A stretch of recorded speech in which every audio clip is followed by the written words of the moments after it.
All right, this is supposed to be session 31, not 30. Hello, ladies and gentlemen of the internet and of YouTube, and welcome back to Ringlight Fables. I am your host and dungeon master, Skijaramaz, otherwise known as Tone Shift, and with me today we have most of our players. We have SepiaWolfe playing Tuki, Fletcher, our Crovan thief. Hello, everyone. We have Mick playing Boron, our half-dwarven battlemaster. Hello. We have Willyzin playing Ludviek, our Raithari paladin of Suna. Hello. And we have Goldwyn playing Minnove, our koboldic bard and sorceress. Hello there. Hello! Hello! Okay. Unfortunately, we do not presently have Impulsive, who plays Kari, our Crovan bard. He's late to the game. He might not show. We're not entirely sure, but we have the green light to start without him. So, if you missed the session, Impulsive, for whatever reason, hope you're doing okay, buddy. Now, with all of that said, where last we left off, our band of adventurers had found themselves in the middle of a rather intense conflict. Within the heart of the fortress known as Red Iron Keep, situated high in the mountains of the Barrenfells, the party was fighting against a legion of soldiers belonging to the mercenary company known as the Jade Halberds, who had enslaved a large number of kobolds to operate the mine beneath the fort. Among those kobolds was Minnove's mother, Najira. Many days of planning and careful preparation and scouting led up to the confrontation and the battle that began and sprawled into the center of the keep, and it was a long and brutal battle, but with a lot of close calls and an obscene number of high rolls on my part for whatever fucking reason. The party were eventually able to bring down the vast majority of the Halberd soldiers, and when it became abundantly clear that victory was no longer possible for them, those soldiers that remained elected to surrender. With the Halberds thus defeated, the party scattered through the fort to tend to various tasks. Boron began to acquire an abundance of dried meats and foodstuffs to feed the kobolds who had been kept in the keep's basement to help them regain their strength.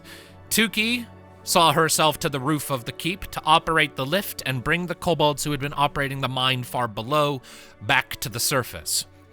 Meanwhile, Ludviek kept an eye on the prisoners. Kari picked through the belongings of the Jade Halberd's commander in his personal office, coming across numerous things, including record of... The fuck, who dares? My phone screamed at me. Let me just mute the shit out of this really quick. Sorry about that. Anyways, so, the fuck was I saying? Right, Kari had been picking through the office of the Jade Halberd commander of this fort, finding various records and documents pertaining to the operation of the mine and the fortress, including reference to the man who hired the Halberds to operate this mine in the first place, though that information has not yet been shared with the rest of the party. And meanwhile, finally, Minnove set about simply helping to provide instructions and directions to the kobolds down below, along with Ludviek and Boron. when she was eventually approached by Najira, her mother, and another kobold named Kathan, who was revealed, rather to the surprise of everyone, to be Minnove's biological father, who had long been absent from her life. Literally, she didn't know this guy existed until, just now, so everyone was a little off balance by that revelation. Many questions remain unanswered, but there are still problems that need to be addressed.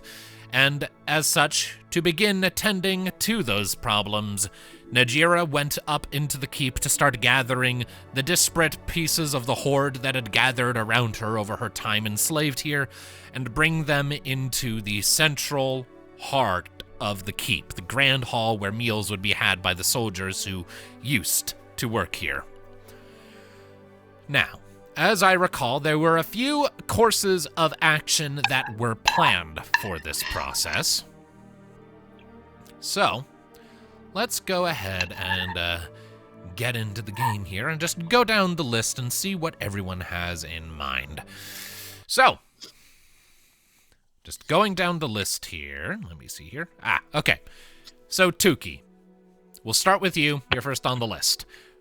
Where last we had left off, you had still remained on the roof, even as the various kobolds filtered back down into the fort and just made their way around. But as things begin to calm down and word reaches you that the kobolds are being assembled in the great hall of the fort, is there anything in particular you wish to do to just make things easier on the kobolds as their vast numbers start crowding that space?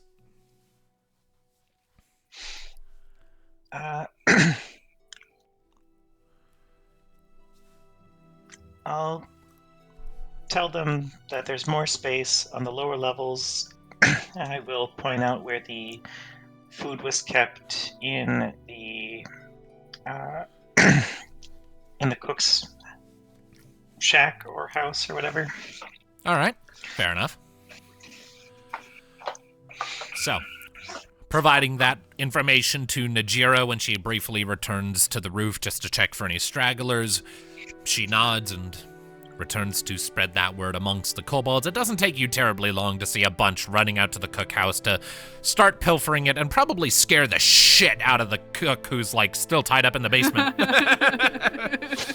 He's just down there what the fuck is happening? And then in comes just a horde of kobolds. Just, oh fuck! Where'd you all come from? I think otherwise she's gonna remain up top with her bow out, right. Watching for the return patrol. All right. Boron, is there anything in particular you are doing to help ease matters for the horde? First of all, I think I'm gonna gather the cook that we tied up previously. Alright. And put him up with the rest of the prisoners that we had. Okay. Somebody's scraping their plates very loudly. Yep. I'm sorry, I haven't eaten in 17 hours, so give me a break. It's all good. It is all good. Must be good soup. All right, so you, Boron, are collecting the cook from the cookhouse and taking him where? To the other prisoners that we had, I think, down in the basement. In the basement. All right. So you take the cook and you kind of have to wait. You're waist deep in scurrying kobolds as they're just pilfering that place for any forms of food they can get their grubby little mitts on. But you find the chef easily enough, kind of cowering in the corner in front of the ladder, kind of whimpering a bunch because that's a lot of kobolds, and he keeps getting menaced by some of them too. Yeah, that's one of the reasons why I thought I would be collecting him. Yeah, it's we don't like you, but we don't want to eat you. They want to eat you. We don't. Don't forget to tell the kobolds not to touch that specific thing of water that we've poisoned. In fact, it might be best just to dump that. I have no idea where that is. I would have I would have included that. Okay. All right. Okay. Yeah. So the kobolds are. They knew I steering did that, Yeah. as it is. Yeah. So they're steering clear of the poisoned water, which is a good thing for them. We're probably gonna dump that just in case. Yeah, probably. And other than that,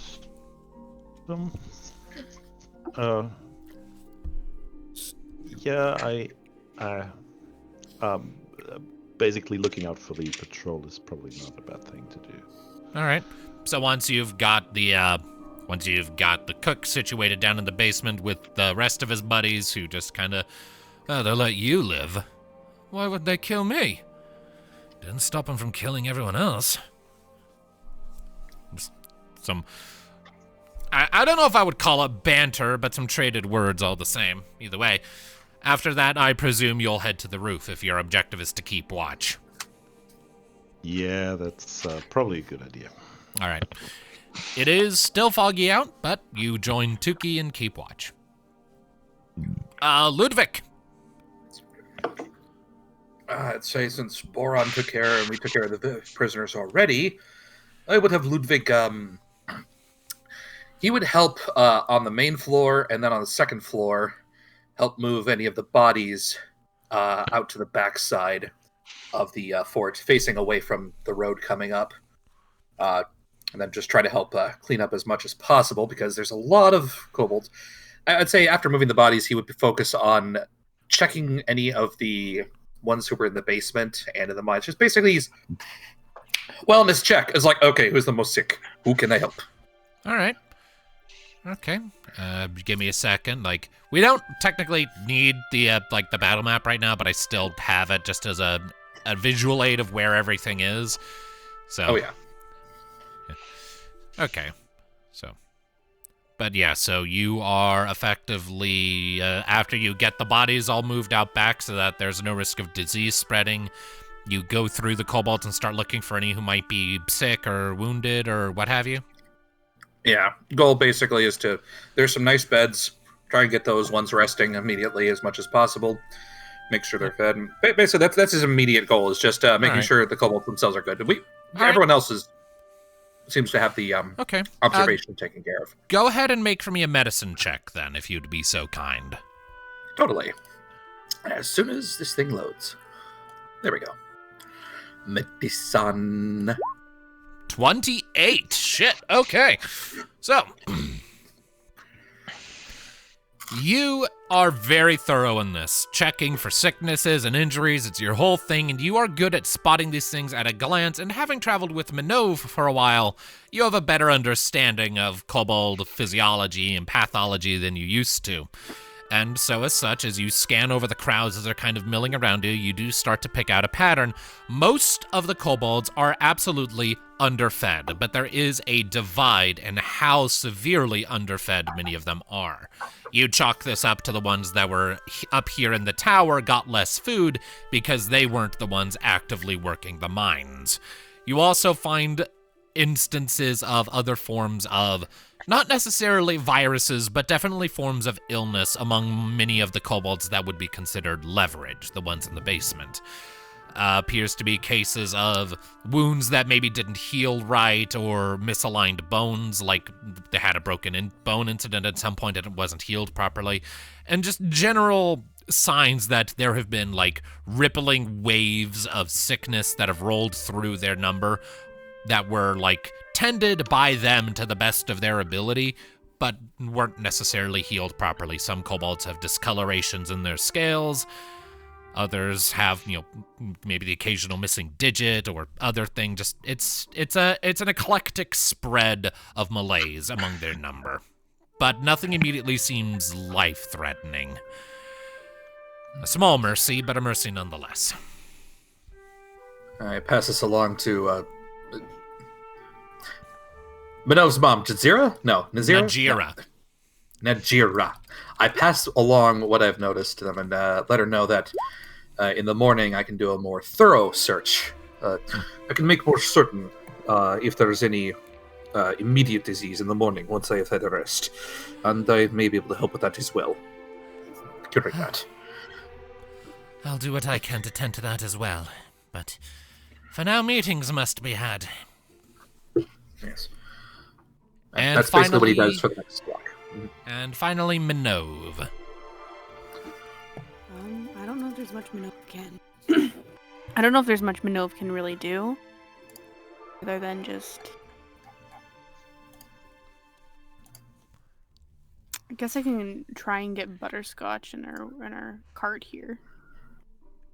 Okay. Like try to bring everything here as opposed to be separated with all our other kind of like camping gear and stuff. Alright. So Minnove will walk out and I'm assuming spot either Boron or Tuki on the roof. All right. And as she does so, she'll cast a message, basically being like, "I'm gonna go get butterscotch." So, everything is here. To Boron, one of us should go. Do you have it up here, or? Yeah, I'll just go Okay. fetch butterscotch. All right. So Boron will go with Minnove to retrieve butterscotch. That will take a little bit of time. So I'll just stick you two over here. All right. So, after a while of the kobolds who have been released from their confinements, having their little reunions and getting what more food and supplies they can, word does sort of spread about that Najira wants all of the kobolds and the group too, if they want, to gather in the Great Hall for the discussion to come. After all, the Horde needs to figure out what they're doing, and she wants you all to be part of the discussion. And for purposes, we can say that Minnove and Boron have already managed to get butterscotch on the wagon back. You know, horse can move fairly quickly, and all this took a little bit, so. So. Who all would like to attend? me, Okay. put hands up. Yeah, All I right. guess He'll be there. All right. Tuki will be there. Will, you're Ludviek. muted still. Yeah, sorry, I was coughing. Yes, I will have Ludviek attend as well. All right. On account of the fact that Impulsive is not here at the moment, I am going to keep Kari in the commander's office, just going over records and notes in case there's anything more interesting to find. That being said, he did just appear in the Roll20, so he might actually show up in here in a minute, and if so, that would be lovely. But Yay! Huzzah. It's such a Huzzah. fun thing to just see his name show up in the chat, in the list of people at the bottom. It's like, ooh, he is here, technically. But either way, so the roughly 45 kobolds plus Najira and Kathan finally congregate and gather together in the Great Hall of the Keep. And it's a tight squeeze. This keep was not made to accommodate this many people in one room. But all the same, they gather together. They have to clear out all of the furniture for there to be room. And you guys kind of have to find positions in the margins of the space just to have standing room. At the back end of the hall, Najira assumes a position standing atop the big table of important people that's at the far end of the hall. She stands on top of that so that she can address the wider horde. Kathan is currently taking up a position not far from that table, almost like he's performing the duties of an honor guard or a bodyguard. Najira's the mystic, she's in charge, but these two are together, so he is protecting her while she does her job. After a while, the kobolds start to simmer and quiet down. All eyes eventually settle on Najira, though your group is routinely being spared glances of curiosity and intrigue. Because, after all, you've had rather a big part to play in recent events. Right. It's been a very hectic couple of hours. But we're free now. It's worth noting that Najira is currently speaking in Common, as opposed to Dragon Tongue. Her eyes shift over to look towards your group sort of against the back wall. And we have these outsiders to thank for it. My daughter among them. But though we're free of the confines of the pit and our chains are broken, I fear our trials are not yet over. Not quite yet. We need to figure out what we are to do next. And I fear that I do not have a plan ready to go.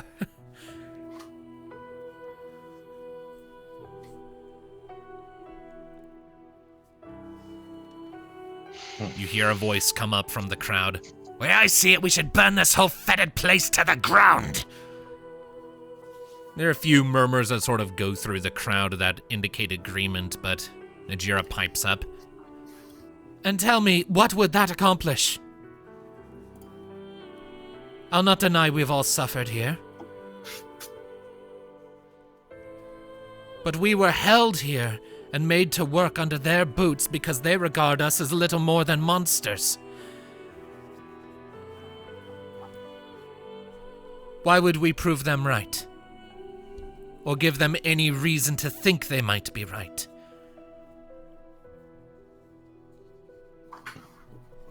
Whatever we do, this tower remains. If nothing else, as a monument to the cruelties it allowed.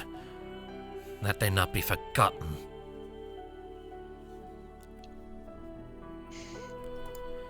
The simple fact of the matter is we've been locked away for years. The turnings of the outside world mute to us. We don't know what's happened in our absence. All we know for certain is that Torek and the others that managed to escape still live.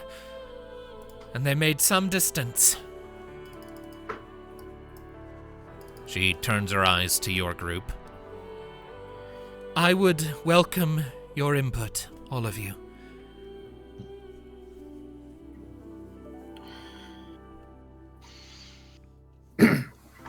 Zelek and the others made it almost as far as Asmara itself. About halfway between Asmara and Antarin. Not more than less than a week's journey from here, actually. When we last left them, we made sure they were as well kept as they could be. But, yes, they cannot stay there for long. As for this place, you could leave it. I will not doubt it. It has bad memories. But it is possible you could turn what was once a pain into a positive. This fort itself was only kept by mercenaries. The actual owner, do not know. Perhaps Kari will find something in his searches of the... But until then, there's nothing saying you can't make this place a home of your own. There are plenty of... It's well defendable. There are weapons. And, you all know each other. But even if you do not wish to be here, then the best thing to do would be set out immediately. To join back up with your other loved ones. I'll leave that decision up to you, though. It is not my decision to make. But I will help you where I can.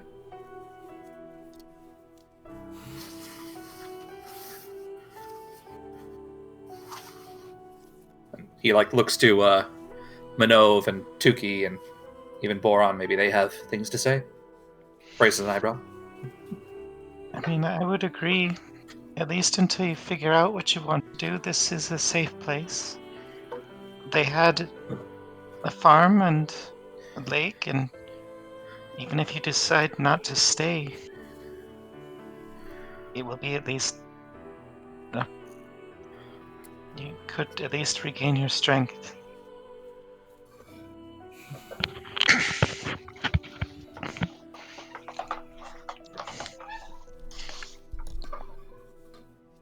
Perhaps.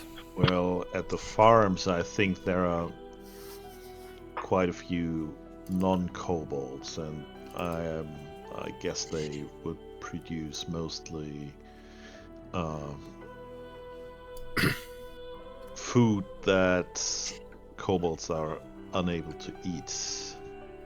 No, I mean, we were told that they had a farm to feed the kobolds. Oh, okay. Yeah, the various farms sort of around this valley sort of pulled a double duty, helping feed both like the actual soldiers and the kobolds as well.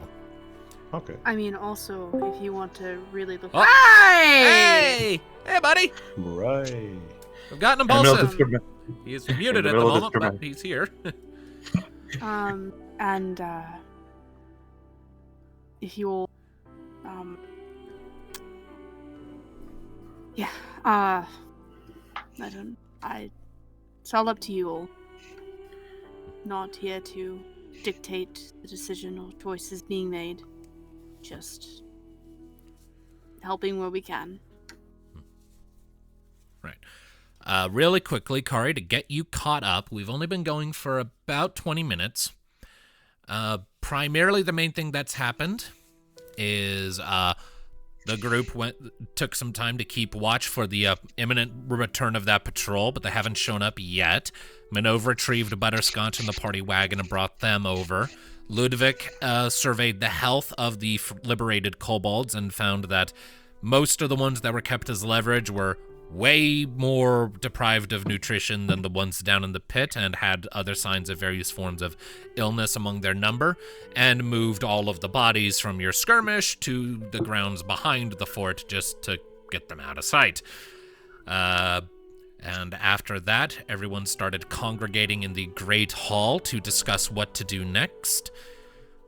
And I have said for purposes that thus far, Kari has still been in the commander's office, just going over all of the records and stuff in a bit more detail, just in case there's anything of note to find, which regrettably, you have not found anything else of note beyond what you've already found.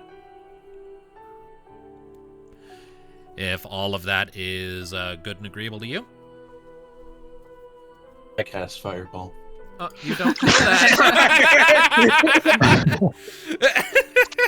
Well, Oh, no.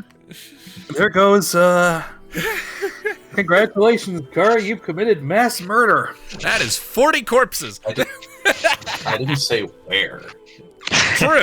True enough. Yeah, that all sounds good to me. All right. In that case, I'd say it's at around this time that Kari would be returning from the commander's office to sort of arrive in the Grand Hall just to see what all the hubbub is.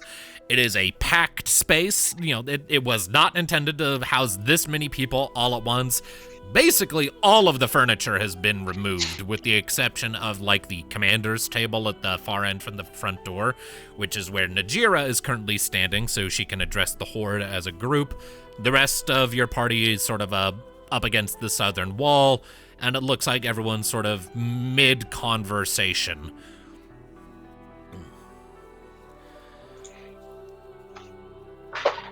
Oh.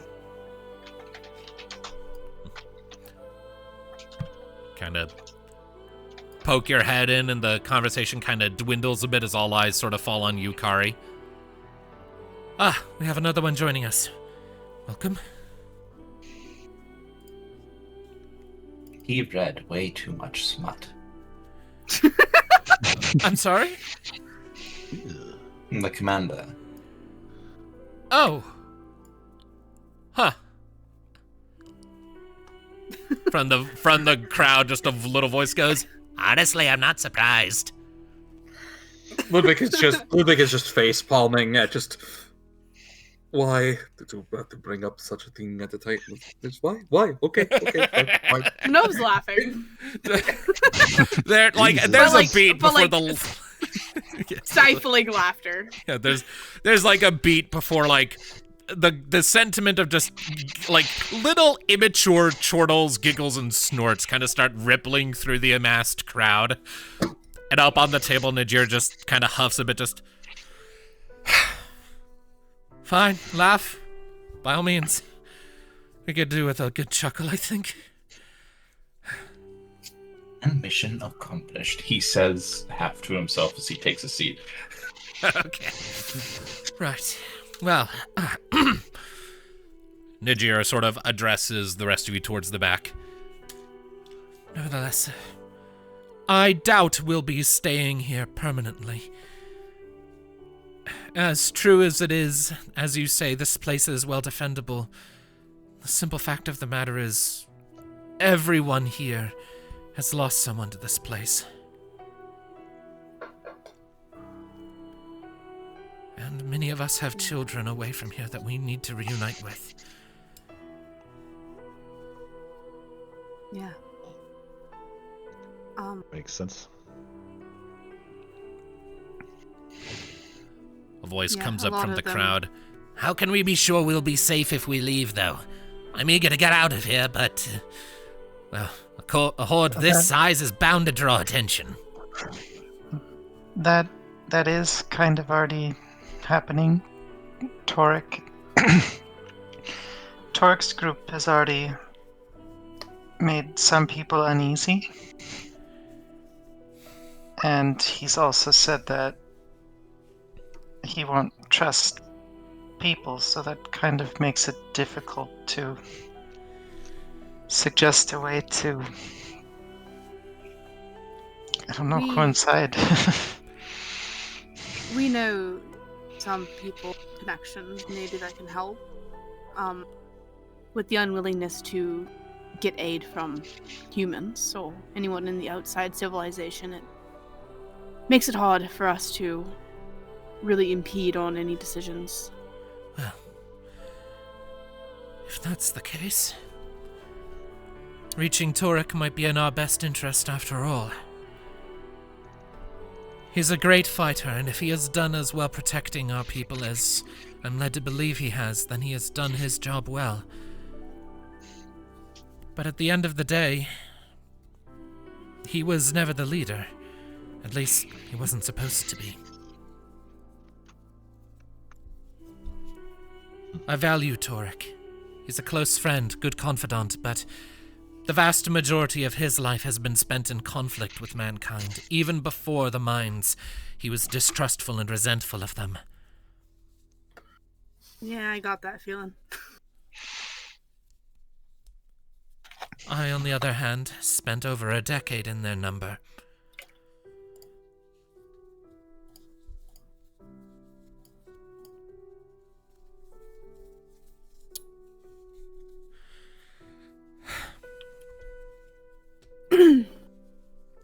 Well, should there be any major difference in philosophy, I hope you have the wisdom to split up.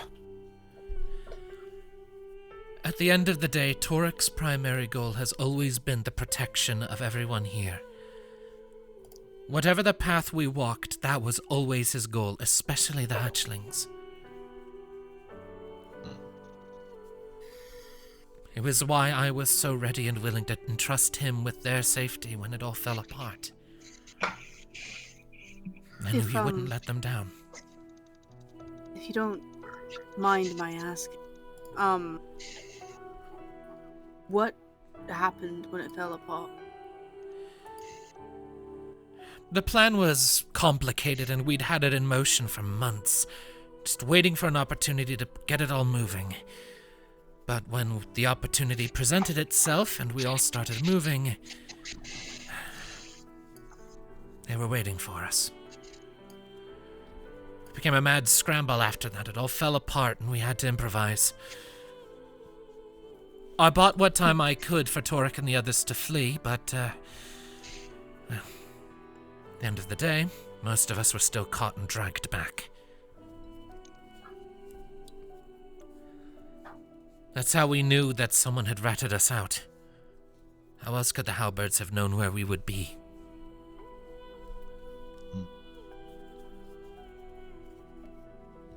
Well, using my power of narrative a knowledge of a narrative, so to speak, I think we really only have one option as to who could have done that. That was out of character.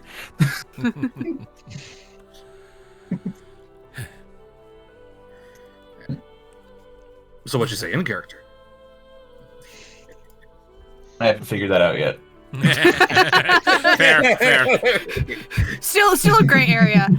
So you're gonna have to spell it out because unfortunately Ludviek is in the dark of who it could be.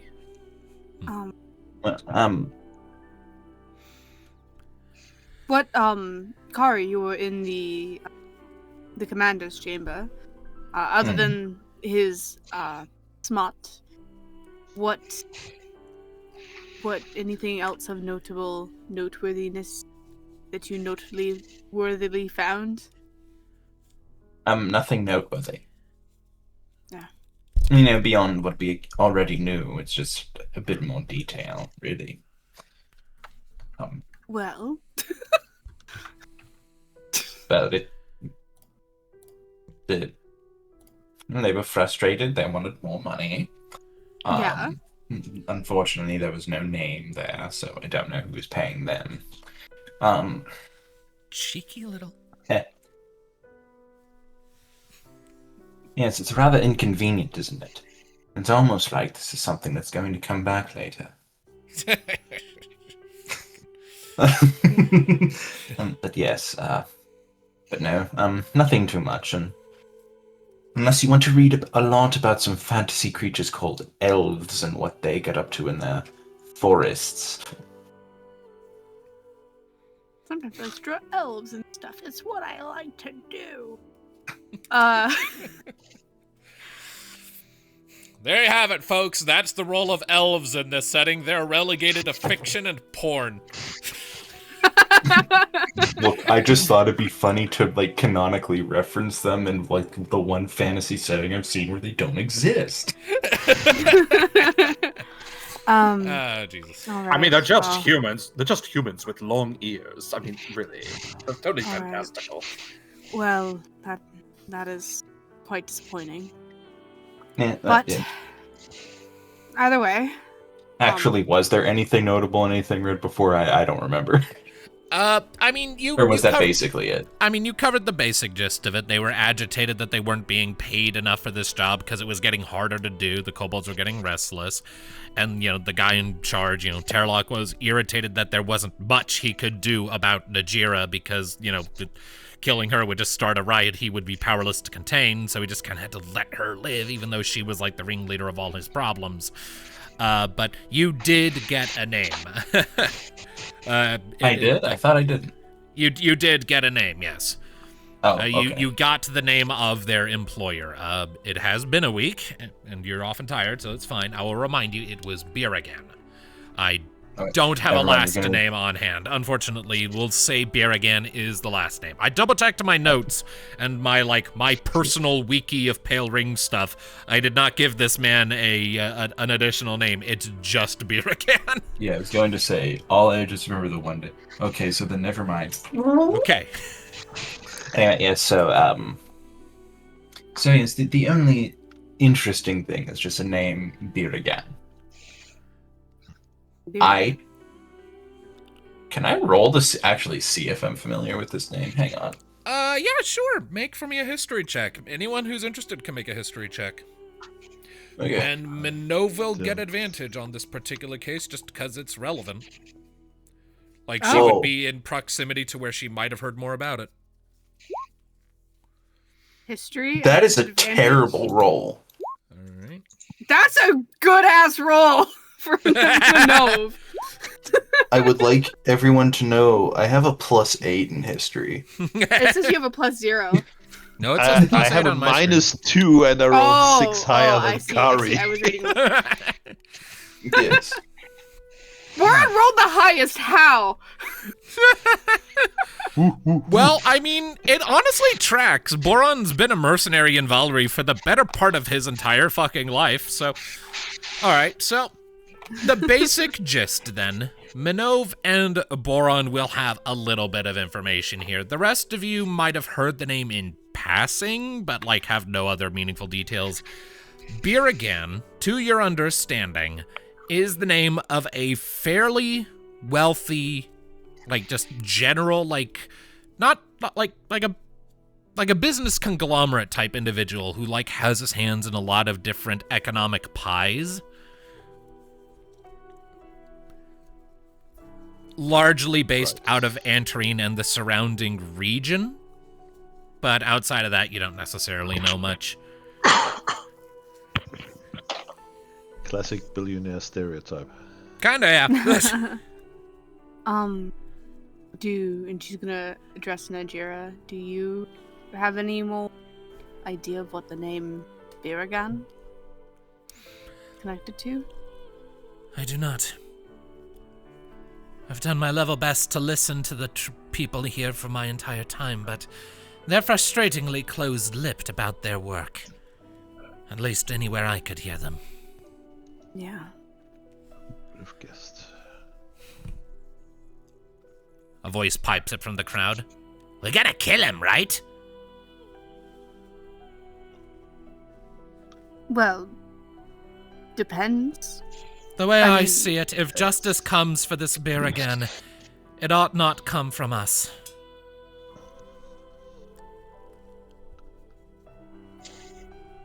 Why not? There's an interesting thing called the cycle of revenge, kobold that just spoke up and said, why not? It's just going to keep going in a circle, and a circle, and a circle, and there's a lot of you. But the problem is, if someone has money, well, you probably don't want... Number one, it's probably not too wise to mess with that. And number two, then they'll be followed by someone else that not only has money, but a grudge. So, sometimes it's wise to take a look at the situation and go, you know what? We're just going to end this cycle here and move on, instead of continuing it and everything you know and love being destroyed. My thoughts exactly. Well said. I happen to know a thing or two about this sort of thing. Najira turns back to the crowd. Believe me, I understand the sentiment. But as I said earlier, we'll not make any progress improving our lot if all we do is give our enemy reason to believe that they were right to look at us and only see monsters. We can have our justice without spilling more blood. I believe that. Besides, for now our priority is the Horde. Whatever our grudges, they can wait. And she sort of addresses the rest of you again. Rewinding back to one of my initial points, we know very little of what's happened beyond this valley in the time we've been here.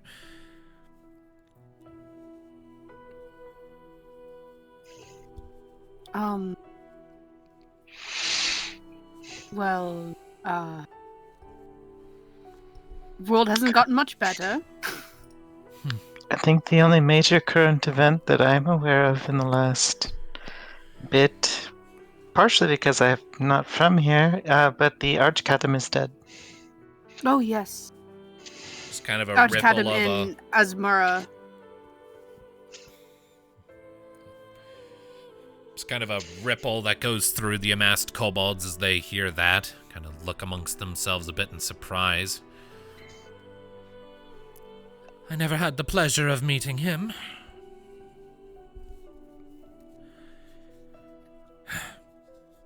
Najira kind of nods at you, Tuki.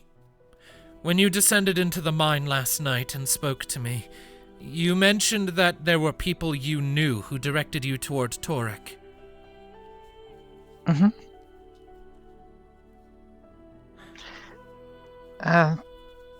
Yes, Gottfried Halkus. He works with the Salamaritites to a degree that I'm not fully aware of. I see.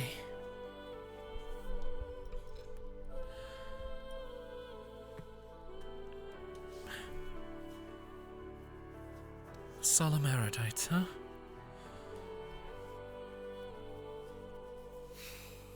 kind of scratches at her chin for a moment.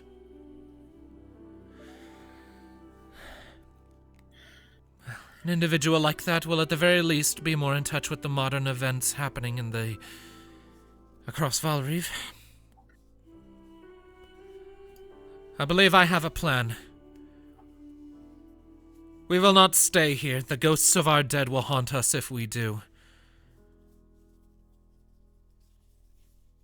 We will remain a handful of days and nights so that our sick and our wounded can regain their strength and be fed. After that, we depart. We make to find Torek and his.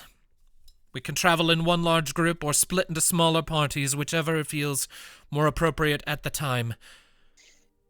She nods to the rest of you.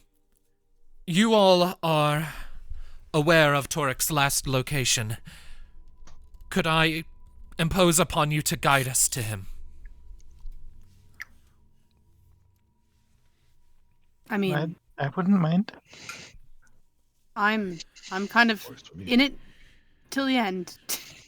Of course. Kind of invested in this. I mean, I have so much else going on right now. We did actually plan on that actually being the case. We did not expect, taking over the whole fort was a happy victory. We had more so planned on getting out as many, if not all, as possible, and caravanning across the back roads. But We got eggs. Yes, we do have supplies. Quite a many. Actually, that will mean anything. We got to find other carts. Skitch, was there a stable here too? Were there other horses, or did they just have carts only? There's a farm. There are farms around, so even if there aren't any horses here, you don't have to go far to find some, but you also haven't necessarily taken the time to do a thorough survey of all of the areas immediately surrounding the keep. You do know they have, like, carts and wagons over at the warehouse. That was, like, the ore lift. That wasn't, like, the personnel lift where, like, the mine carts would be hefted up. So you could, there's still places you could explore. I think while we all rest and regain strength, those who are able, go to the farms, the homesteads nearby, and see we can scavenge. There might be people living there who are not connected to the Jade Halberds. Well, I'm not saying we go Definitely. kill them. I'm just saying we go there, see what we can get, scavenge, and we leave with what we can have. Are you aware of just how much that lines up with the stereotypes of your race? Well, I'm sorry, but people are starving. We need to get not everyone is capable of walking, and I highly doubt Butterscotch can make this many round trips. Yes. The most sick probably will stay in the carts, but even then, it is quite a many. Ludviek just does a quick count. How many again do we got here total? Like 40, you said? Not counting Najira and Kathan, it's like, let's see here, 4, 8, 12, 16 times 3 is like, what, 45, 16 times 3 is what? 16 times 3 is... 48. 48. Yeah, so, and then... 50 in all. Yeah, so 50 in total, 51 if we're counting Minnove. All right, yes. It's like, So... it's going to be a long trek. Am I part of the numbers? Am I part of the diagram? I mean, you're a kobold, so I count you as like an auxiliary data point, but you're not necessarily relevant to the main calculations. Still, plenty to be moving. Plenty to be moving, and we'll need supplies for the journey, which we do somewhat have, but we'll also need to make sure that those who are able-bodied are armed and able to take up defensive positions. Need to work on ideas of that. Well, And how about Ludviek just goes off mumbling to himself. Well, we can rest. We can prepare for the incoming patrol, and then once they are dealt with, we can rest. And tomorrow we can go around to the homesteads. Some can go around, and some can start arming. On that note, There is that. So all are aware, and she is addressing the larger crowd again. Though the bulk of the Halberds' forces here have been defeated or subdued, there is still a small patrol en route back here, so I've been told. 4 of them, as I understand it.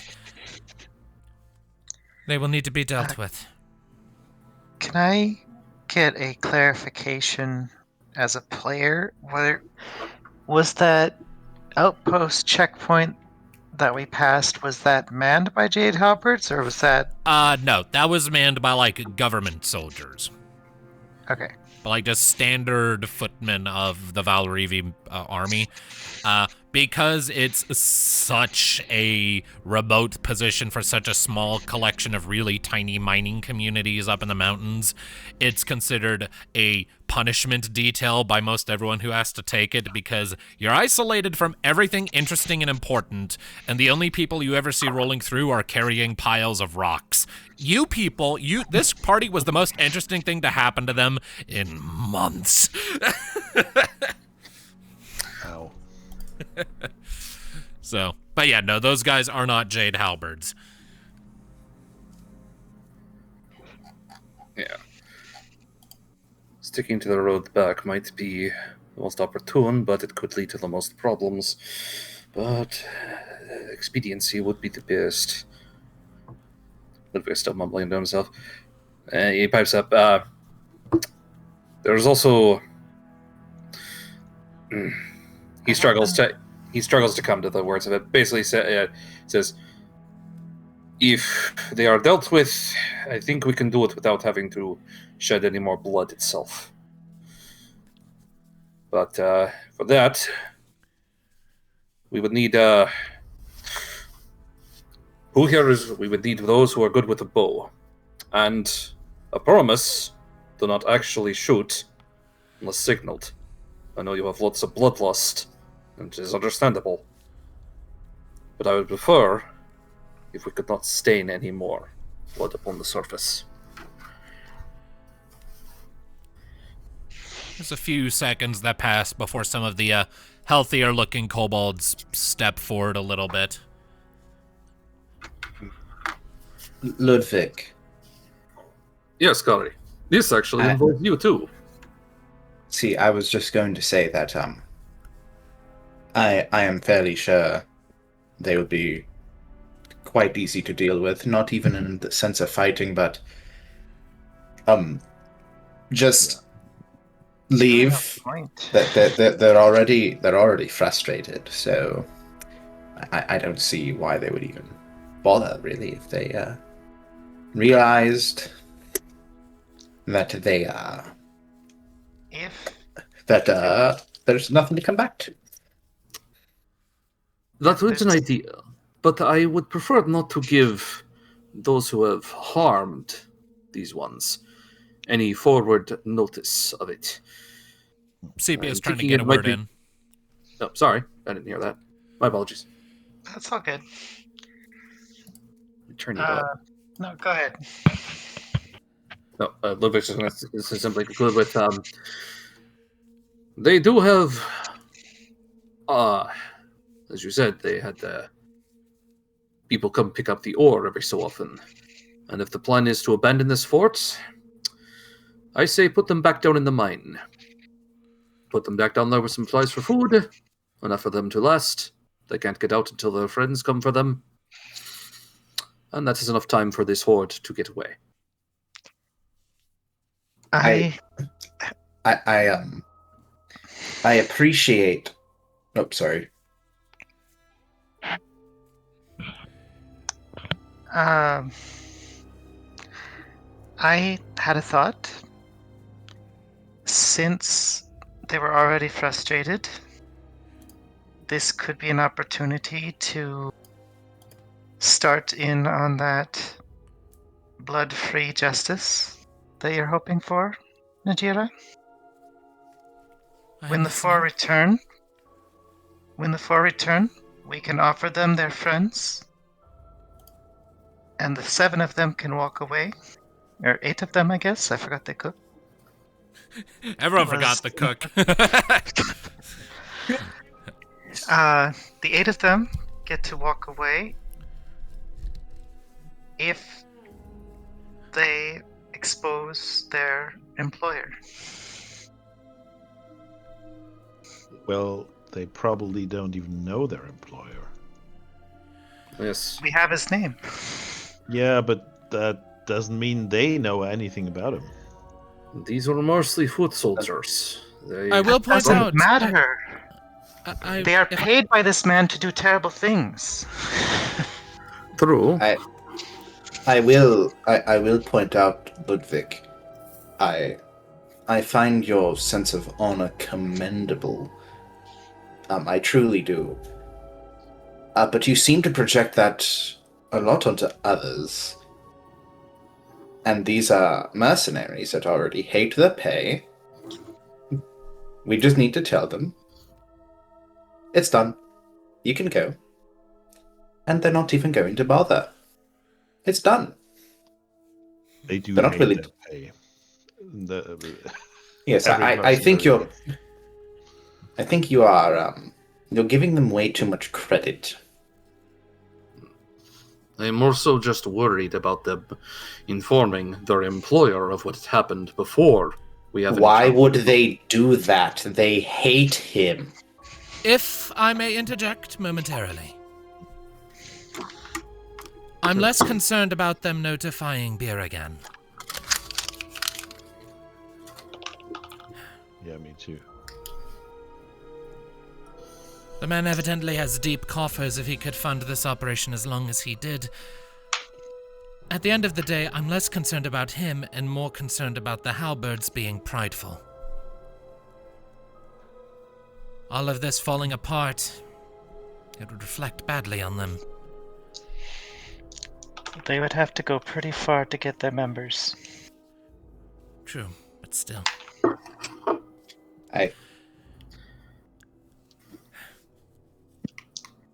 Nothing stopping them also from just deciding to attack us on the road later, out of spite. Even though they were mercenaries and paid, they most likely had friends here, or comrades. So I Well, think they it's are. Ludviek. Unlikely.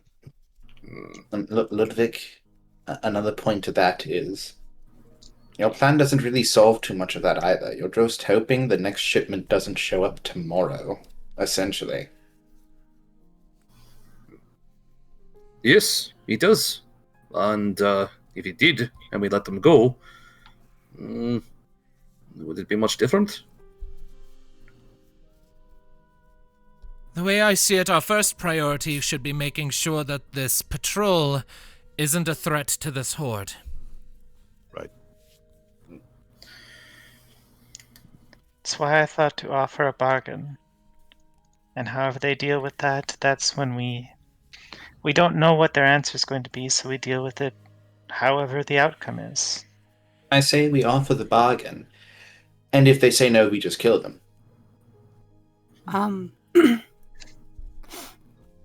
I don't know if you saw my messages. I just saw. now. I just Good. Okay, cool. now saw it. Cool.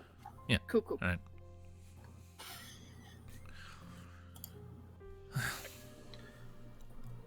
I know that would please a great many here to have such a simple answer to it. But if we sit here thinking of everything that might go wrong, we will never leave. Then I have a proposal. The first priority is making sure that this horde is safe. Everything else is secondary. You have all demonstrated your fighting prowess in liberating us in the first place. A handful of us, I believe, have the fighting power to stand with you if conflict should break out. I count myself among that number. She sort of holds up the ring stone that had been delivered to her earlier. At least, I do now. I propose we step forward, meet them, and find what way we can to either dissuade them to leave, or if they refuse, incapacitate them. At the end of the day, what just happens... throw the halberd at them. What was that? Throw the halberd at them. Ludviek, wait, Kari's on the other side of the room, isn't he? Yeah. Damn. Ludviek, just as they're talking, saunters over to Kari across the room. I know, big guy sauntering. But he then leads over to Kari and whispers into his ear, "The plan I had was that you talk to them, and I think you could dissuade them from, well, deciding to do anything if you gave them the head of their commander. That's usually a good sign that we are not a force to be messed with." Oh, Ludviek. I wouldn't do anything nearly as gruesome as that. I think just the sight of their commander's weapon in our hands is enough to dissuade them. No need to be so graphic about it. But a weapon. But if that doesn't work, then I suppose I can have the head in a bag. All right. I won't be cutting it off, though. I'm not starting to feel that. And then Ludviek just says, "I have a hammer. I do not think I can cut right now." I don't know. Poetically cut his own head off with his own weapon. I see you engage with stories as well, Tuki. I fully Just believe like she just David cutting Goliath's head off with his own sword. Who and who? I don't know. It came to me in a dream. I don't know. It's a story that I heard by Bard's hair. Might write it down one day. Was it told to you also by singing and talking vegetables? What? Have you had these dreams too? No. You know what, Ludviek, we will discuss this later. At a more appropriate time. We'll just put a pin in this conversation. Okay. So, yeah, well... Alright then. If the kobolds would like to take up defensive positions within the roof and archery windows, if we do come to blows, you can rain hell down upon them. All right. So, just to make sure we're all on the same page, we will take Commander Terlock's weapon and step forward to confront the oncoming patrol. If I'm understanding correctly, Nijira will nod to you, Kari. At least one of your group has nominated you to spearhead the conversation to dissuade the halberds to leave us alone. Do you agree with this? Oh, I've dealt with the Jade Halberds before. Good. We shall all accompany you then. In the event conversations break down, we shall be able to provide assistance and help fight. I understand you must all be tired, but I will be with you. Oh, I still had the adrenaline coursing through my veins. Oh, you were searching through Terlock's belongings, weren't you? Yes. Did you by any chance happen to find a pair of crescent blades? Oh, you mean these crescent blades? And you produced the chakrams and... Oh, good, he never got rid of them. Well, now look at them, they're glowing. That means they're important. Any warrior worth his salt is not going to throw away glowing weapons. That's a weird weapon. She holds her hands out. Throwing weapons? Before I was captured, they were mine. Please return them to me. Okay, here you go. They're not my style, anyway. Yeah, you hand them back to her. She kind of holds them up to her chest for a second. And she glances back towards you, Boron. You find my choice of weaponry strange? Oh, it's interesting.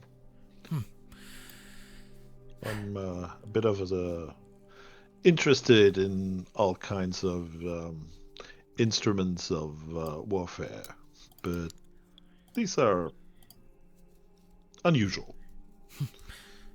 They were of my own design, though the enchantment was not mine. Then she turns and just kind of quirks you a little smile and then sort of pitches back a bit and throws both of the chakrams forward into the high-ish ceiling of the chamber. They slice forward. They are very straight flyers as they go sliding forward. And then she utters a word under her breath you don't understand, but anyone who understands Draconic will understand the word as return. As she snaps her hands back, and the chakrams then turn, pivot, and sail back through the air toward her until she grasps them by their handles. Whoa. That takes a lot of skill. I'm glad I still have it, or I would have just cut off my own fingers. Yes, please don't do that. It's Cathan talking. I just got to feel those on my scales again. Please don't lose them. Yeah. Yes, please don't do that. We don't have much remaining. Forgive me. She nods her head to you, Kari. Thank you. Yeah, of course. Now, Anything else interesting you found? I can give you a list and a DM of all the fun things you found.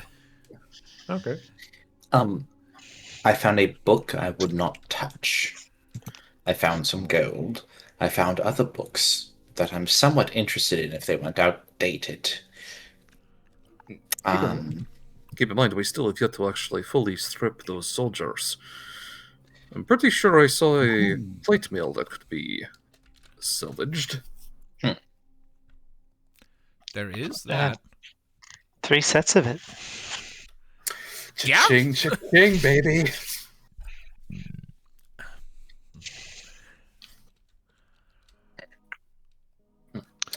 All right. I'll be glad to adjust it to your size. But we probably don't have time like that before the group arrives. We should keep an eye out. I shall look upon the roof itself. Keep an eye out. Minnove, you had stepped out a bit ago and no one had noticed. Oh. And as I understand it, you had stepped out for that very purpose, yes? Yeah. Then do me a favor and make a perception check. Exciting. Perception. Oh, fuck me. There is still a heavy fog. So regrettably, you can't see very far. You're just kind of standing there on the front steps, squinting into the grays like, I can't see. It's very annoying. Everything here is just aggressively white. It's very annoying. Anyways, so the kobolds at this point begin to scatter to start carrying out the various things. The various ones who are like sick or ailing or what have you, they make their way back up to the like the barracks level and make use of the halberds' old beds just to rest and get themselves collected. Those who stepped forward and presented themselves as physically able go to start collecting what ranged weapons they can. From the archers that were present, that will be 1, 2, 3, 4. That will be 5 of them in total. And that is how many you wished to have accompany you, yes? Like, just you wanted them to come along for the ride to confront the patrol?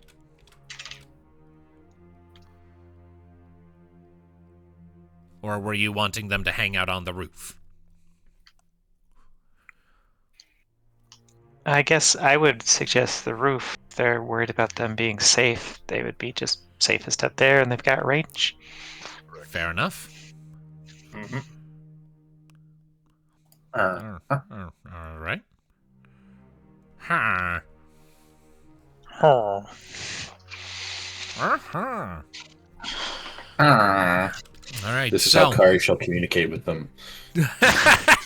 You just step forward and just start kind of honking at them, just huh.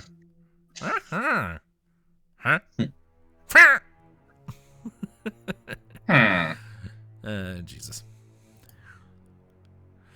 Anyways, so.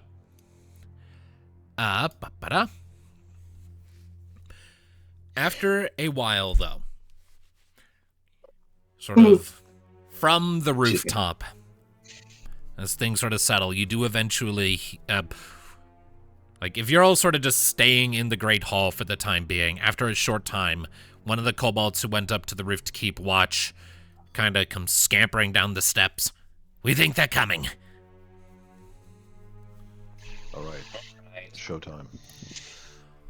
Give me the weapon and the head. All right. The I'll accompany you. Yeah. I figure you already. Okay. I figure you acquired the halberd properly. A grand halberd, mind you. It's like bigger than a normal halberd. But yeah, you've acquired that, and it's the blood from the wounds it dished out during the fight is dried on its blade at this point. Are you serious about taking the head? It's a Just good want to double backup. check. Okay. I'll have Ludviek hold on to the head, and mostly he's got it in a bag that's... We're going to keep it hidden. You can just dramatically toss it down if the axe doesn't work. Okay. All right.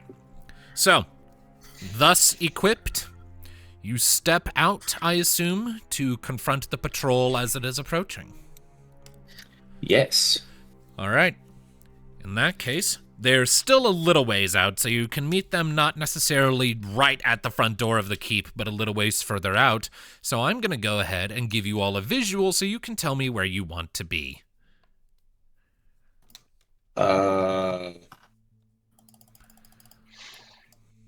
think there is fine. Yeah.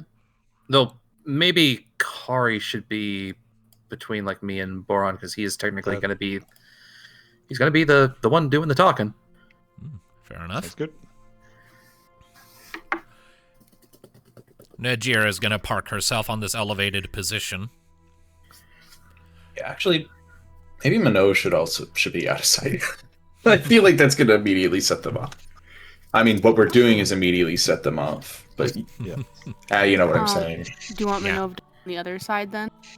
Sure. Hide in the Yeah. bushes or on the other side? You can hit them with a fireball. Or it could be with her mom even. Either way. I think Tuki could definitely take advantage of this the height thing too.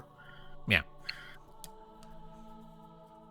Yeah, like just to be clear, anywhere where like it's like this harsh, cold, like gray stone there is like not actually like easily traversable because it's too sheer of an elevation for it.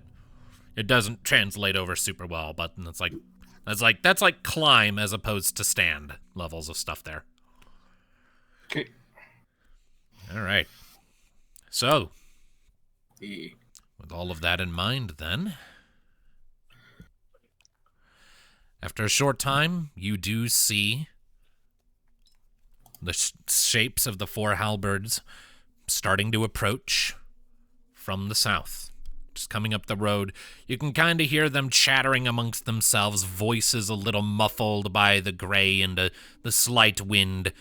But eventually they start to resolve into clarity. 2 foot soldiers in the front, 2 archers in the back. As they're approaching, they kind of look in your direction, and the one in the lead sort of holds his hand up to bring the group to a halt. Who goes there? Did he say who? They said, who goes there? Yeah, I'm just going to park them right there. Yeah.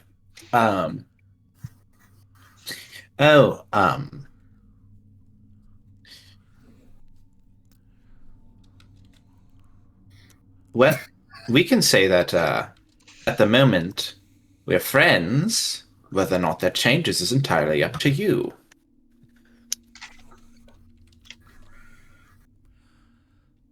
One of the foot Also, we're soldiers... just standing here, not going.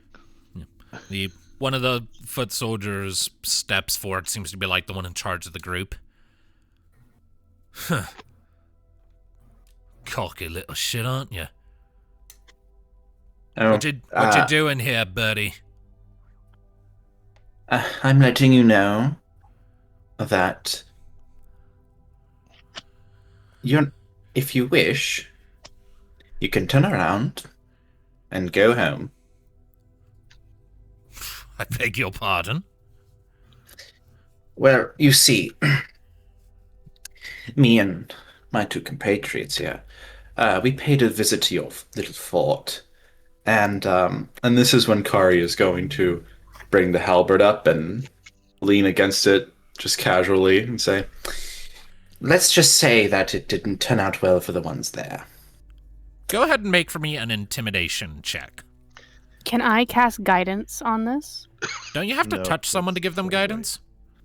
Oh, I do. Yeah, never mind. And I thought look at this. it was a distance. My bad. Yeah. Oh, Damn! He's good. He's fine. Yeah, 22.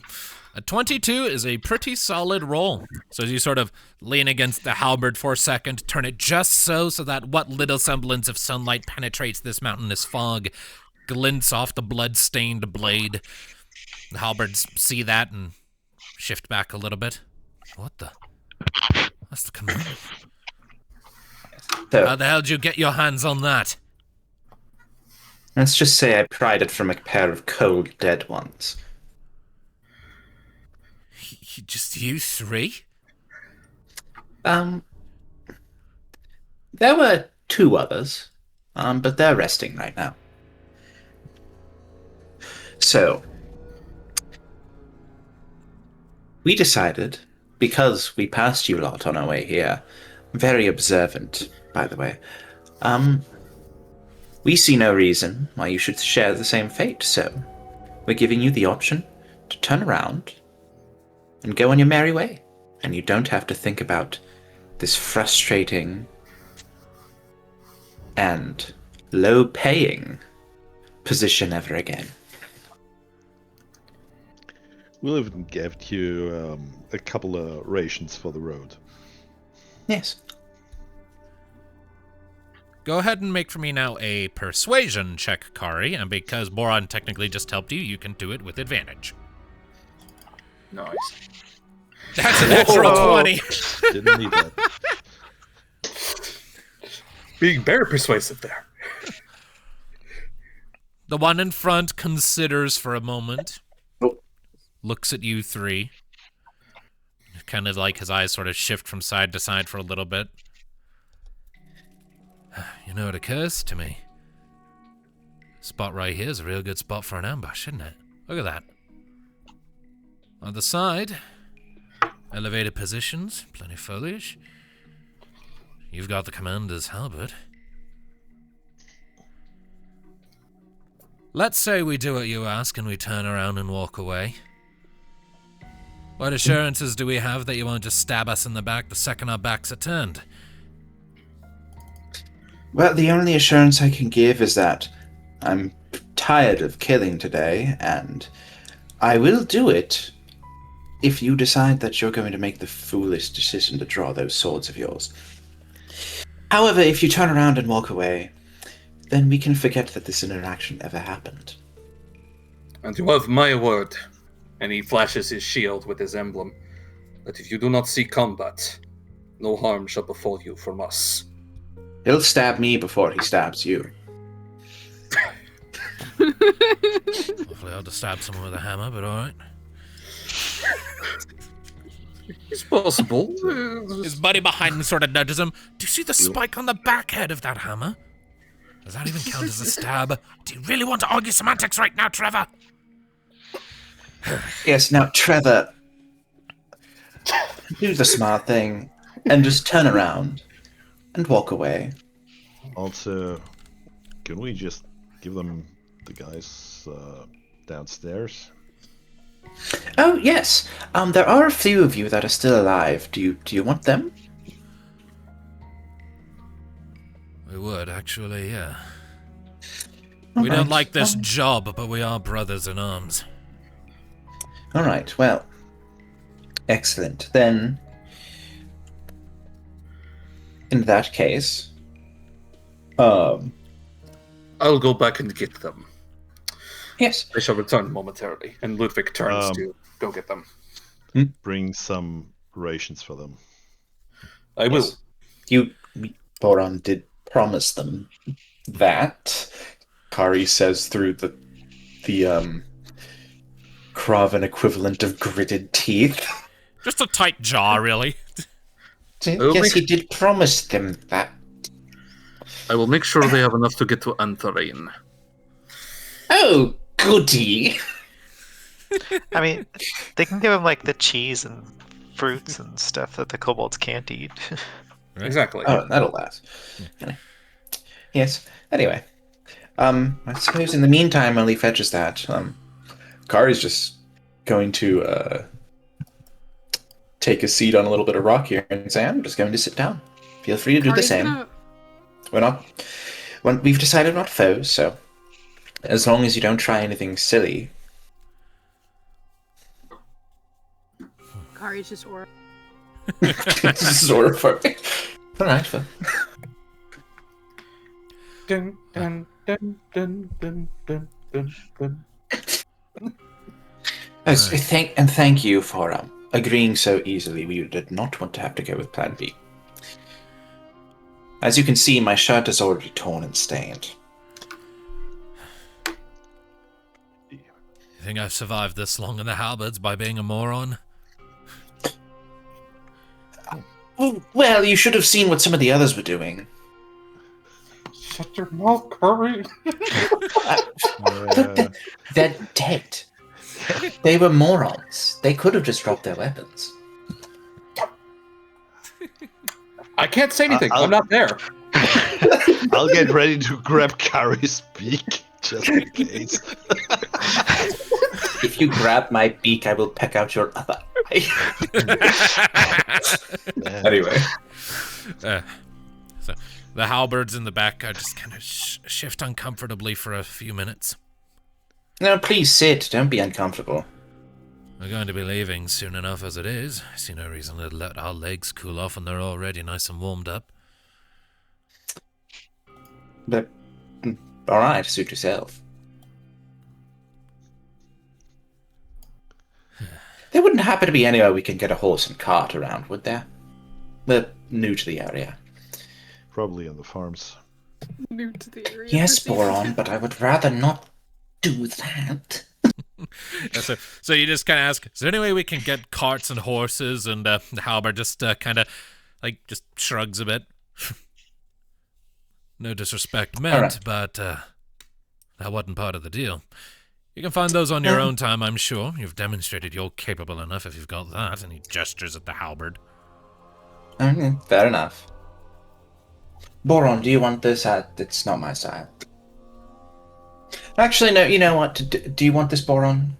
Yes or no right now? Don't really need to, I think. Alright, Trevor, do you want it? I don't think any of us want it. If nothing else, give me something to take home. Fine. Okay. Toss it over here. Alright, he tosses it right there. But there you go. Clatters heavily on the dirt ground. Then I'm sure that it's symbolic of something. Trevor steps forward, picks it up, hefts it onto his shoulder. Yeah, something like that.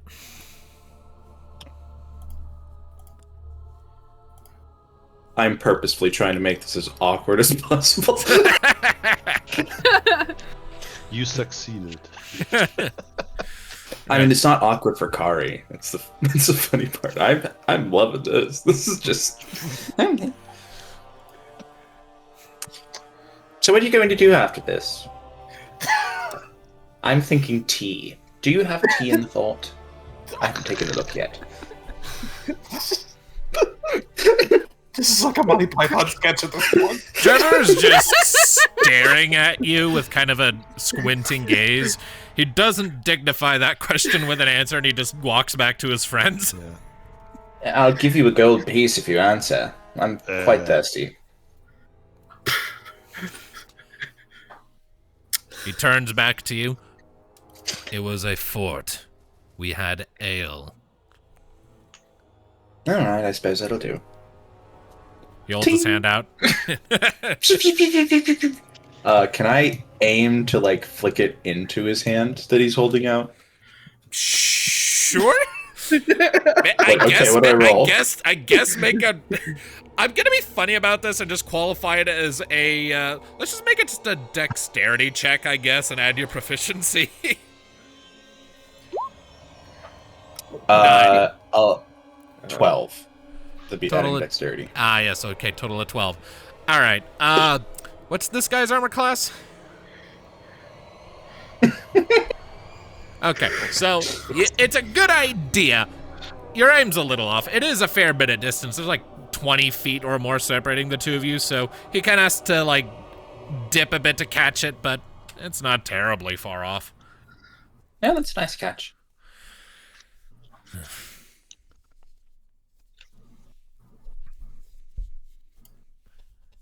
With Boron, not Boron, with Ludviek. And then Kari's done talking now. Okay. With Ludviek, it doesn't take you terribly long to make it back inside the fort and head on downstairs to the basement where the 4 halberds there are just kind of just grumping and talking amongst themselves in hushed voices when you walk in, and they quickly quiet down. Before he went inside, he just decided that the head was no longer needed, and he didn't want it to become an awkward situation. So he tossed the bag with the head back around the back side of the building to where the other bodies were. All right. Just got rid of that. That's option. already where Terlok's corpse was, so you just kind of like tossed it over there and just kind of hoped your aim was good enough that it's basically in the right spot. we'll burn the bodies later. All right, so, and then, yes, you do head downstairs and find the others there, and they quickly clam down as you show up. I have Figure good it out, news. Huh? You will be leaving today with your compatriots at the outside. You are to leave. Where you go is of no concern to us. But it would be best that you do not interfere with what is going on here. And I apologize again for the death of your compatriots. But even as a job of mercenary, you know this is the life you lead. Go ahead and make for me just a persuasion check if you'd be so kind, Ludviek. Sure. Oh geez, not my best, but let's see. 16. I'll take it. All right. The halberds sort of look amongst themselves for a moment and then just kind of nod. As long as you're not killing us, I suppose I can't complain. All right, Ludviek. Yeah, they don't have any arms. They're just in their clothes. Yeah, at this you cut point, those or off. Whatever armor. Yeah, those were stored elsewhere. So basically, dang it! I don't want to retcon. Can I have it before he? Before he came down, did he grab those supplies? Because I don't want to have him grab. You'd have to walk through that room. That's fine. Yeah. Okay. You have to walk just had through the bag of storage supplies. room on the way. So. All right. He says, "All right." He opens the door. All right. Get out. Single file. I wouldn't try anything.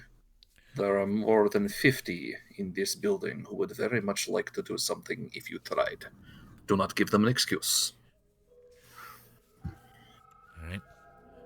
The troops shuffle on out at your command and back out into the nippy cold wind and the gray smog, and most of these guys were hit with the, I believe some... Hold on, let me double check.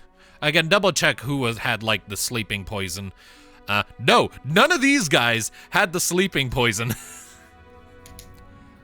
None of these 4 individuals in the basement were hit with the sleeping draft. These are some of the guys who dodged it completely, so they're not stumbling about. They're fully awake. Fun. I thought one of the foot soldiers upstairs was captured.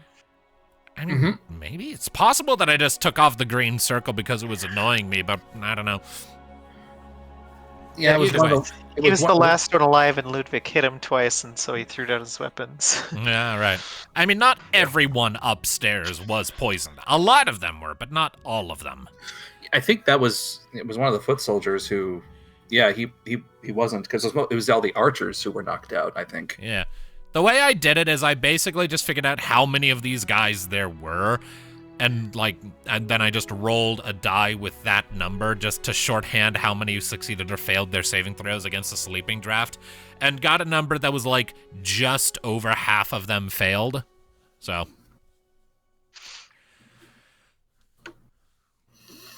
Anyways, so, after a handful of minutes, Ludviek, you return with the chained up, or roped up, rather, prisoners in tow. So.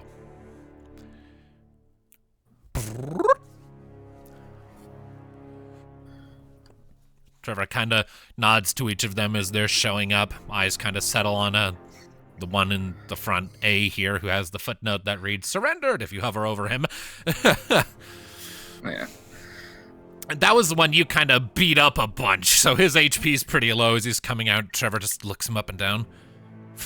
Damn, man, you look like shit. I feel like shit. Right.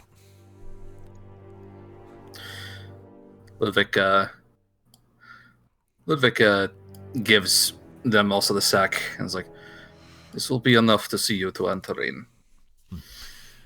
Trevor takes it. I hope and he says, "It's like, I hope we do not meet under such circumstances again." In an ideal world, we'll never meet again. I'm not stupid enough to fight you lot, but don't mean I like you. No. Kind of fucked up our economic prospects for who knows how long, frankly, so...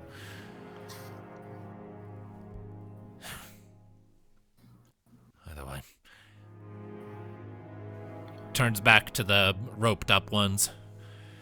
Right, let's get the hell out of here. Gods, we've got shit to do now. He kind of nods to the two archers who were with him initially. Just to be on the safe side, keep an eye on our backs as we're leaving, eh? Rather not have any bad surprises.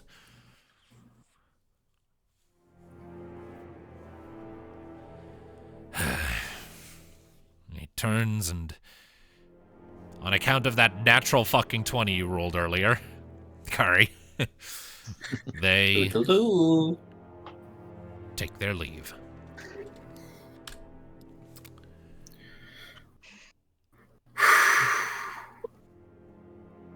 As they're disappearing, Najira kind of pokes her head out from around the rocks and comes up to the top of that platform. That went far better than I was expecting. Well done. I know how to talk.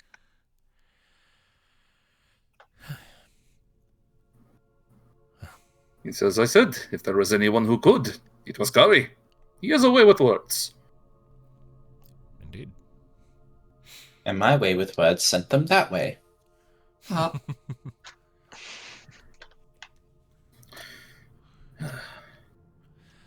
done. If anything, that was the easy part. The harder part is to come. There's much to prepare. There is. First, as I said, at least a day or two so that those who are wounded or sick or otherwise in poor health can have a chance to recover and heal. Then, after that... In the meantime, then, we can check out the homesteads. Yeah, See what's well, there. how late in the day is it now, actually? At this point, it's like lunchtime. Oh, yeah. It has been a very eventful couple of hours. Well, It's what happens when combat slows actual time to a crawl. Like, the fight in the fort that took us 2 weeks to resolve probably happened over the course of, 2 minutes. a hectic 2 minutes. All right. Cinematically, I imagine it being closer to, 10 minutes, just because that's, a good length for an epic final fight scene, but still. We should probably first see... There was a warehouse, yes, with carts. We should see which ones we could use for transporting the elderly, or those who would not be able to take the trip on foot. And we should There see are at about least a finding- few of us who should be well enough to travel on foot. Mostly those of us who were down in the mine. We were down there for a reason, able-bodied. Can't work a mine if you're falling apart in the flesh.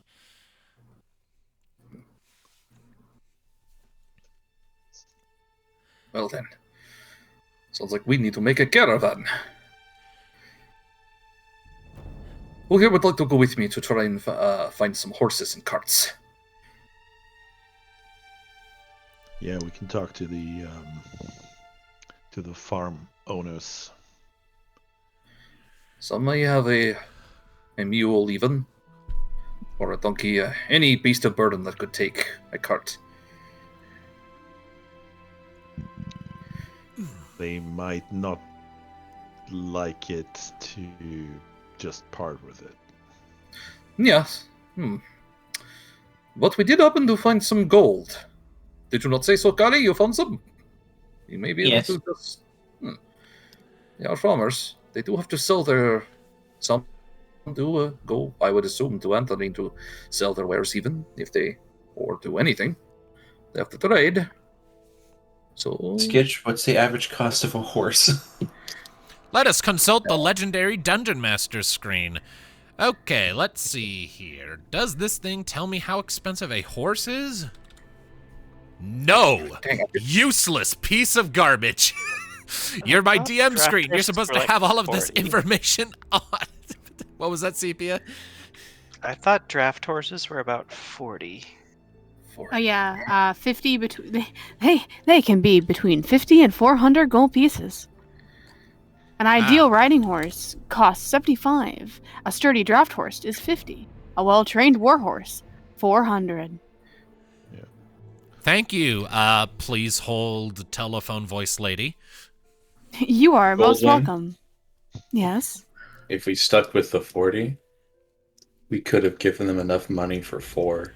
Now we only have enough extra money for 3.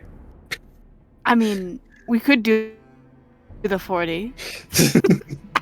There could be Ponies a are donkey 30. might be a lot. A mule is cheaper. 8. Yeah. Wow. You can buy so many mules. We can buy so many mules. Buy a camel.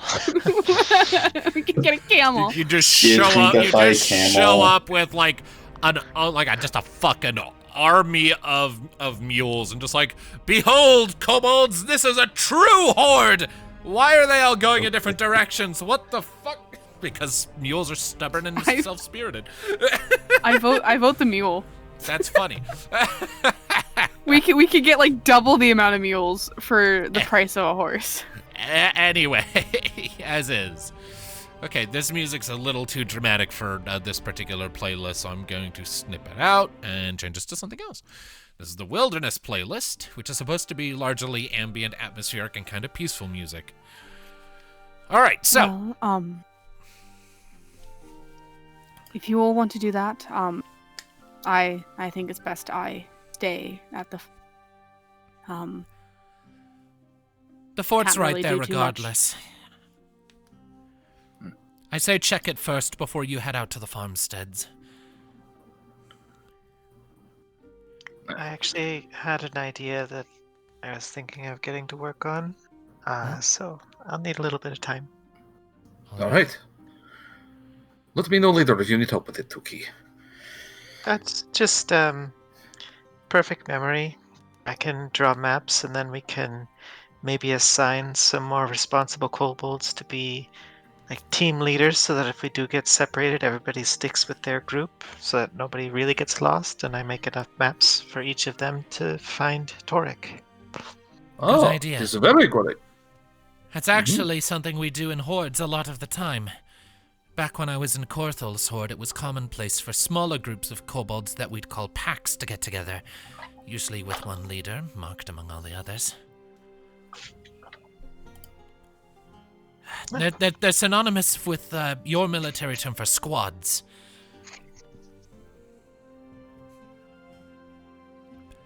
Good idea. Sounds good to me. All right, and then Najira's eyes sort of settle on you, Minnove. And I believe we've waited long enough for our conversation, haven't we? I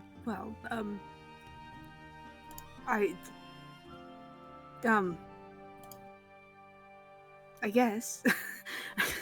She's been very, like, quiet and just very soaking, like, very much shocked. Kind of, just like, okay, going with it. Yes. I'll set yes. aside a spot for us in the fort. We can talk as much as you like. I'd like that. Yes. Nice. All right. So, with all that in mind, you're all heading back to the fort? Mm-hmm. Yep. All right.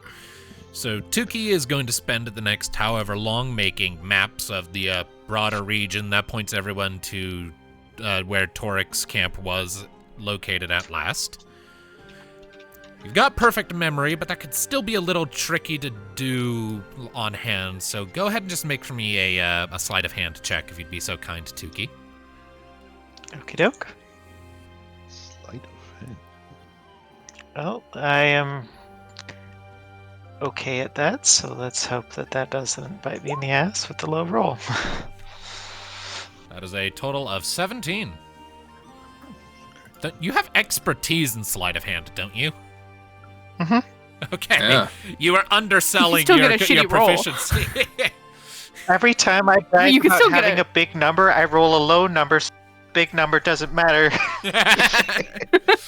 Like, if you really want to think about it, she rolled a 7. Yeah, but it became a 17, and the DC was 15 for this, so you're good.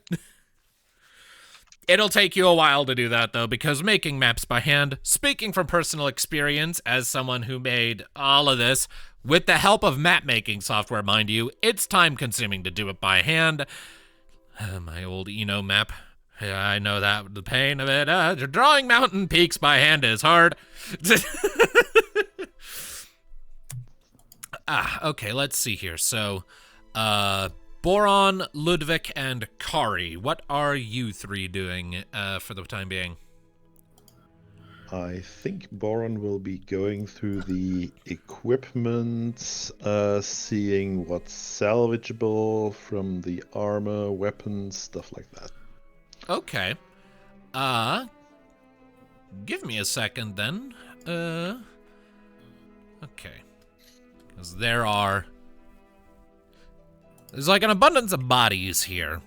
So, and a bunch of them will have had at least some measure of coin, if not on their person, then at least in their various chests and drawers. So if you're just like doing like a full loot of like the fort, I guess? More or less, yes. Okay. All right. So in that case, let's see here. 1, 2, 3, 4, 5, 6. Okay, so this will be... So, across the personal chests of the various soldiers who used to inhabit this fort, you find across those various chests, among various non-valuable personal effects, you find a cumulative total of 23 gold pieces. Let's see here. The commander's room has already been looted. The weapons have already been taken from all of the fallen soldiers, but if you want to spend some time harvesting the armor from these guys, you can spend Definitely Definitely the plate armor, yeah. Yeah, so you can get 3 sets of full plate armor from these guys, albeit full plate armor that is size suited for a human. Sure. So... But, yeah, you do also find, I will say, you do find, no one here presently has any use for this, but, like, the mage does have, like, just a book on him that's just full of, like, his spells. Oh. No one here is a wizard, so no one can get any use out of that right now, but you might be able to sell it later. Can at least grab his ringstone, too. That too. Even if no one uses it, you can sell ringstones. They have monetary value. Tuki out here, like, collecting ringstones like they're fucking... Sorcerer. Well, she is a crow, so she's collecting shiny things. Shiny pebbles. She's pebbling. Shiny pebbles to line the nest with. I'm a little miffed that we didn't find a new rapier for Tuki to collect. I mean, I could have been running around with 3 if I had taken Bannon's. 3 sword style. Just wait. One of the just fucking like the wheel of legendary weapons from Final Fantasy V, and all of them are rapiers. The wheel that Tuki stole from people. Rapiers, ringstones. Minnove could easily give Tuki hers. Minnove barely uses this. Let's see here. But rapiers and ringstones is the D&D equivalent in this world. Rapiers and ringstones. the hit new theater and chance game presented by the Brothers of the Coast. And we're sued. Thanks a lot for listening, everyone. And we're sued. Copyright strike incoming. Get down! Oh, come on. I said Brothers of the Coast. There's nothing copyrightable in that. I live on a coast and I have a brother. It's just me. Unless Hasbro wants to copyright strike me out of existence, which good luck with that, motherfuckers. I'm louder than you.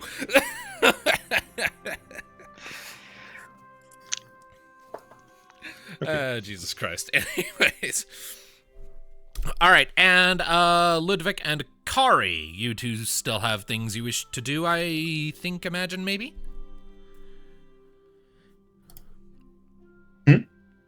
Just around the fort? Oh, I don't know at this point. Fair enough. He's already looked through the stuff. Fair enough. And You could help Ludviek with what he's doing, which is... that makes sense. All right. Which is heading to that warehouse to take a stock of what they have. And all right. So it's not going to be used for combat at this point. So I feel no qualms whatsoever showing you the map of the warehouse I did, just because I think it looks nice. This doesn't really show off much of what's happening outside of the warehouse, though. So the warehouse, as it is, primarily, when you poke your head into its interior, it's mostly just crates and boxes filled with stone, but mostly just raw iron ore, yet to be refined and smelted down into ingots. Probably they don't have the facilities to do that here at this point in time. You imagine that probably would have helped their profit margin some, but it would have been expensive to get the supplies up here to set it up. But that's neither here nor there now. It's basically just me saying, I should have included that, I forgot. But then they need a bunch of charcoal and coal, and they'd have to have either that made here, which they could because there's a river, and I'm getting off track. You want to know what they also have? A mage. They can make things hot. Anyways. So there is a collection of wagons to the side of this warehouse that there are 5 of them in total, and these are not like personnel wagons. These are like heavy-duty cargo wagons. There's no dedicated seating space, but there is large sort of open beds in the back. So looking at them, it's like, you could probably fit like 6 people back there and still have free space, at least to an extent. That being said, these are much larger than the cart that Butterscotch hauls around. You imagine each of these would probably need 2 horses or maybe oxen to haul around effectively. But, scouring around a little further, you do find that these guys have a stable, a place you had never gotten to, like, look eyes on before in all of the chaos and all the other things. Ludviek sees that, he's like, we are in luck. We may not need to buy a horse after all. Yeah, like a stable barn type thing, full roof and all that. It's very cold up here. The horses need cover. So, stepping in there and being struck very much with the lingering scent of horse manure and horse smell and other smells associated with horsekeeping, You find that there is this long, of course, it's a fairly standard, like, stable barn, where, like, the center of the space is largely just open, and to either side there are various holding pens for various horses. There are windows that shine in a bit of light, sort of at a level where they won't get in, like, cause themselves any trouble. There's hay and straw and a handful of other things scattered around, water troughs. The horses are looking a little agitated at your sudden appearance because they don't know you, and they also are kind of just, well, actually, if you want to assess their mood, you can make an animal handling check.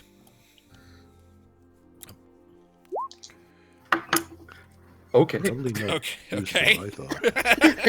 Ludviek's got it. Yeah, all right, natural 20. Looking at these horses, oh yeah, they are impatient because they were supposed to be fed and they haven't been fed yet.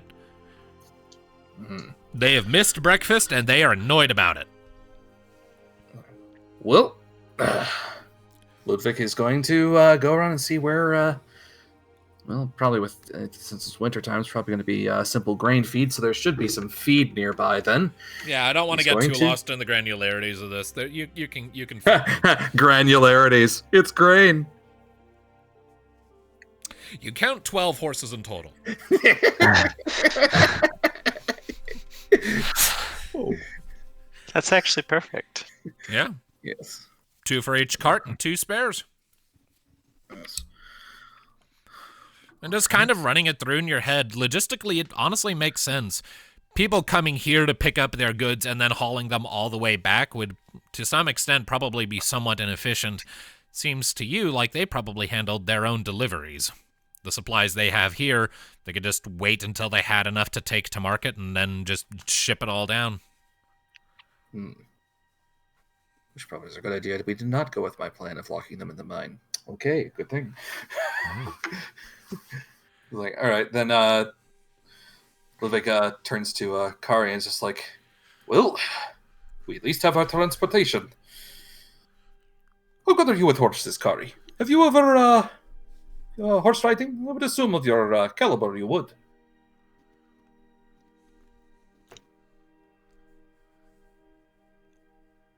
uh-oh. Oh no. Kari is just staring at you. By that I mean you seem to be of, how is the term, highborn of a sort? You horse riding, was it one of your pastimes or one of your skill sets? Let's roll the dice. See this. Okay. Flashback to when Kari went up to a horse and went, nay.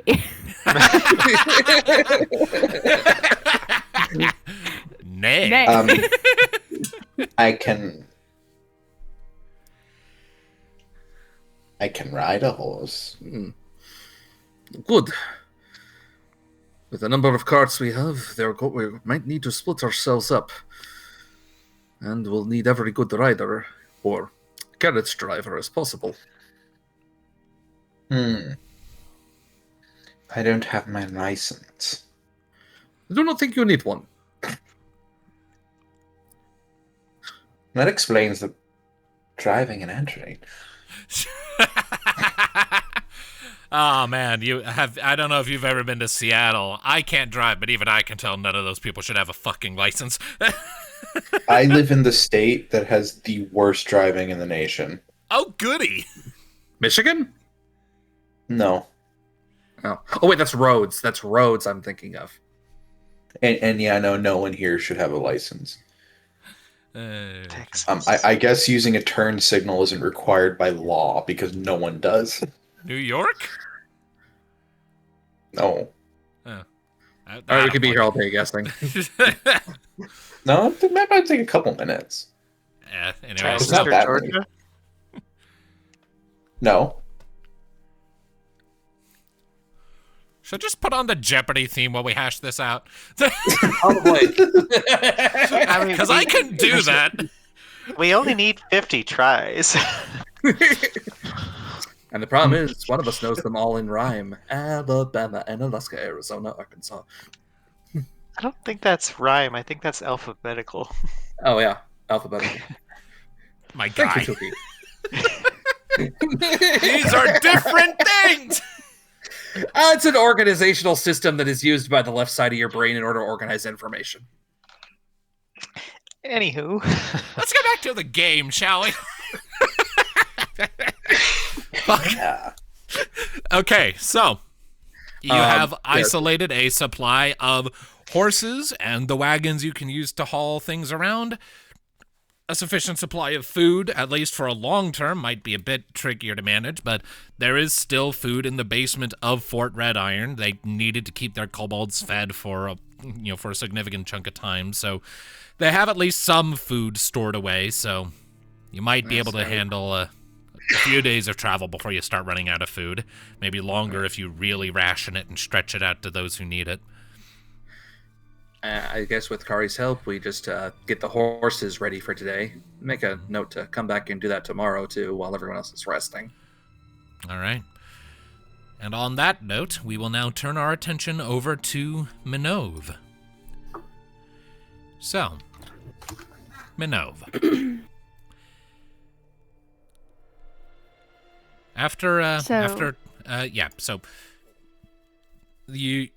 Najira finds a place in the Great Hall to kind of set up a spot. Just takes one of the discarded tables, tucks it into a corner, gets a single candle lit on it, sits down, and Kathan sits with her looking very anxious, and they basically just wait for whenever you are ready to join them.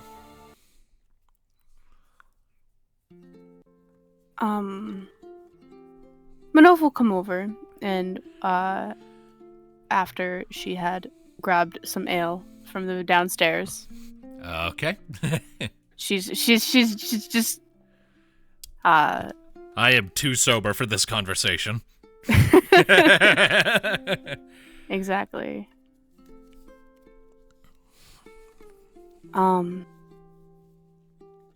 So I got some drinks. I thought it would nice break. She's gonna take a seat as she sets down the drinks. I haven't had anything alcoholic to drink in so long, I'd probably make myself sick if I touched that to my tongue.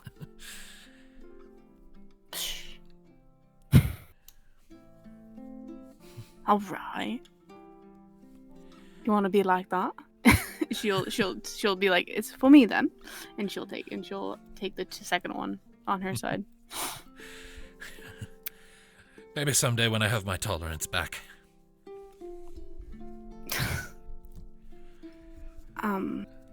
So, you first or me first?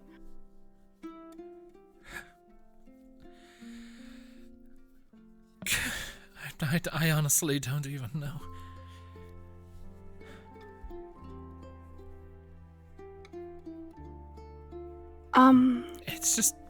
It's honestly still so surreal to me to look at you and I see my daughter, but you're all grown up.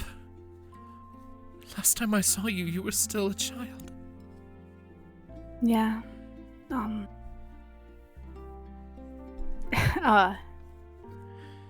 Grew up as fast as I could. I wasn't trying to rush you through your youth. No, I know. You're good. I still am very much taking in this whole scenery. Same.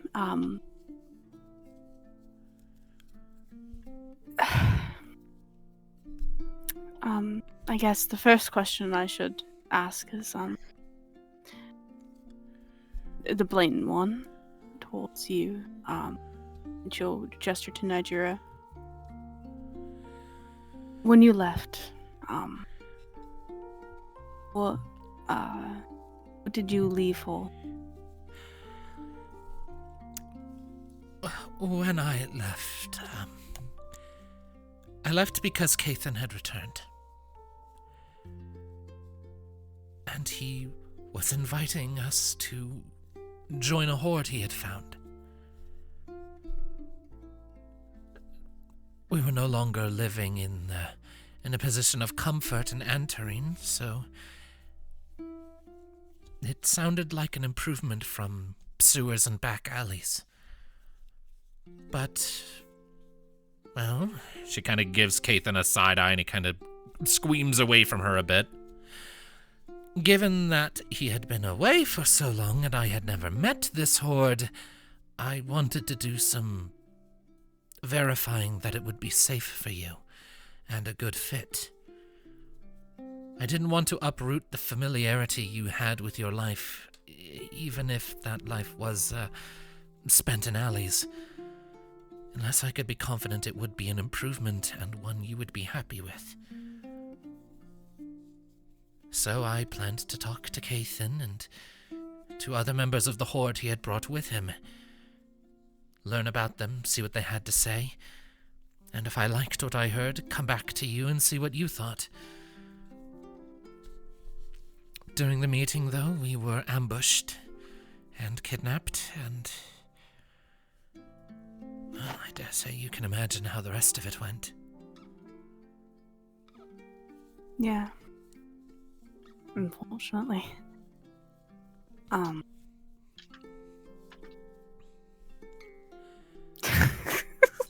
Sorry.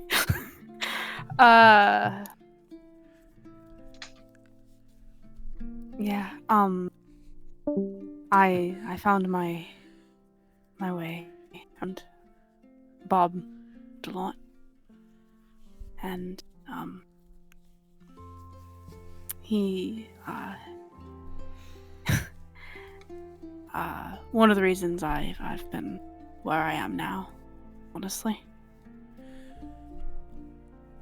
That was part of why I was so reluctant to tear you away from entering. Whatever else was happening, Robert was a good man. It's clear he cared for you, and you for him. Now, then she's gonna look over at Kathan. I only heard stories about you.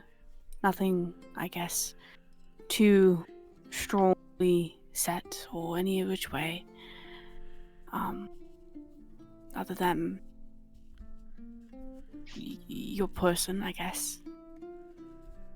But now, what happened for you to leave? You can tell Minnove is very, anxious. Like, she has not taken a drink of the ale she brought. Right, she's just kind of, playing with the handles. Right. Kathan takes a deep breath. It is, I'll be the first to admit and confess. If you're asking why I left, it was largely...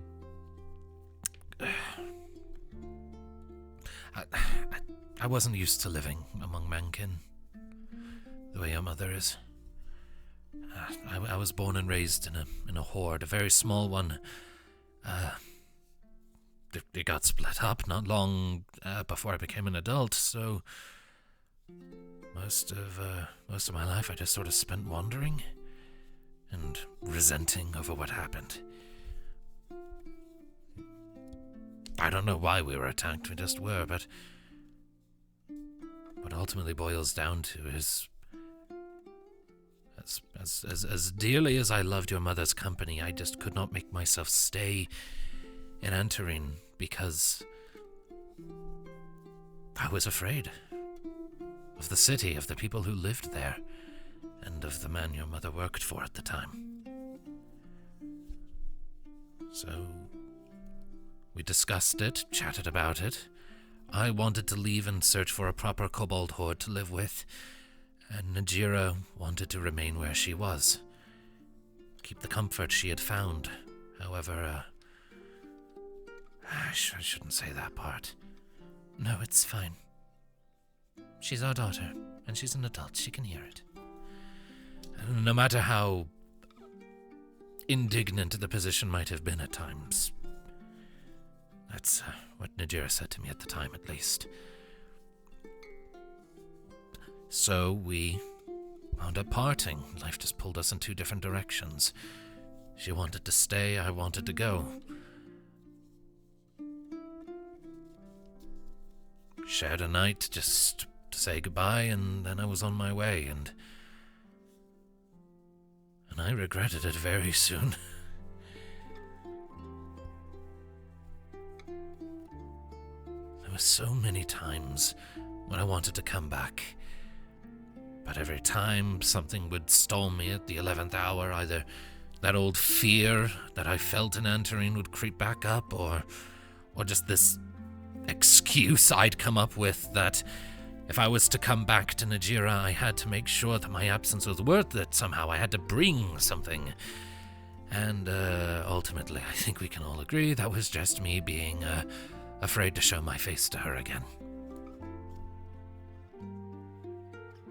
I'll admit it, I was a coward. But when I finally did find a horde that was willing to take me in, that I thought was wonderful, friendly even, as soon as I was settled and comfortable, I realized it just wasn't complete because there was someone missing. That was when I finally came back to tell Najira that I'd found a place and wanted to know if she would be willing to join me there.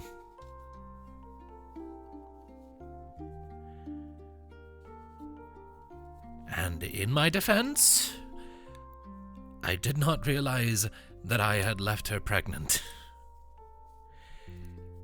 I probably should have guessed that. If I had known, I would not have left. And I can never apologize enough to you for that. I mean, you didn't know. It's not like it was more than that.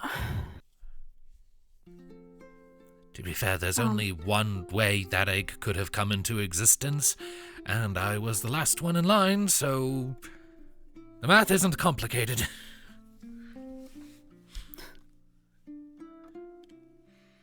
Yeah.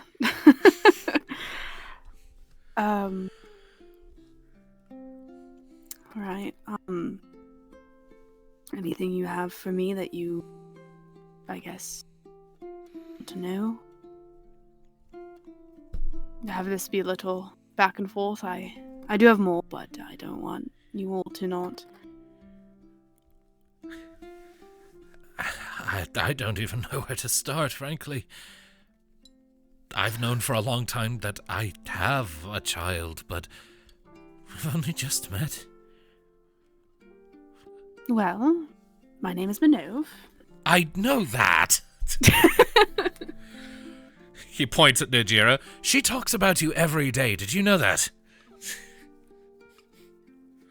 I needed something to keep hope alive in my heart.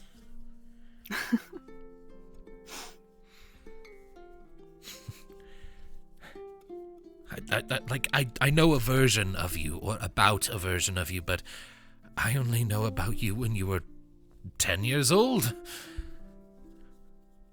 Yeah. Been about 20 now. God, I'm such a terrible father.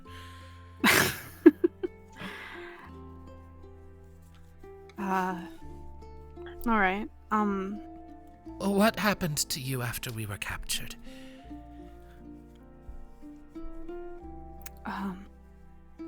Yeah. Well, I did what you told me to, and I waited, and I waited, and I waited. And I made myself sort of, I fanned for myself, and waiting, and I didn't want to leave entirely. I didn't know what was going on. Just in case if you came back. Made a friend of some rats and to keep me company at some points. I didn't tell about your disappearance until much, much later. Not until I was certain you were not really coming back. And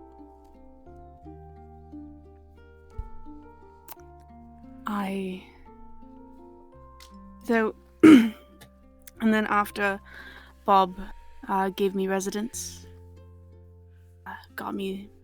made sure I was dry, got me clothes, proper clothes. Still didn't fit, still doesn't fit. Yeah, but, I can see that. It's beautiful, though, baggy as it is. I thought so too. You know, the seamstress did a fantastic job, though I don't think she knows I have it.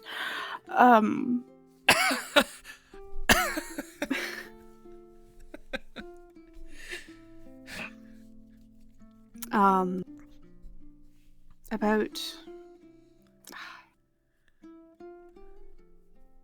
couple years ago, though, I had a dream. And at this point, I was so certain that you were gone, that something had happened or moved on. And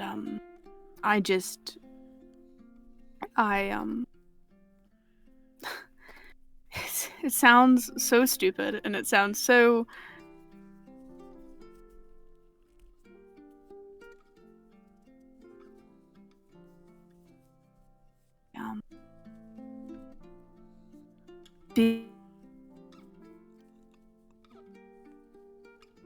Uh-oh.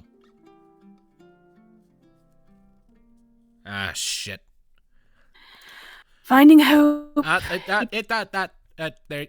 You cut out for a minute. My internet died for a second.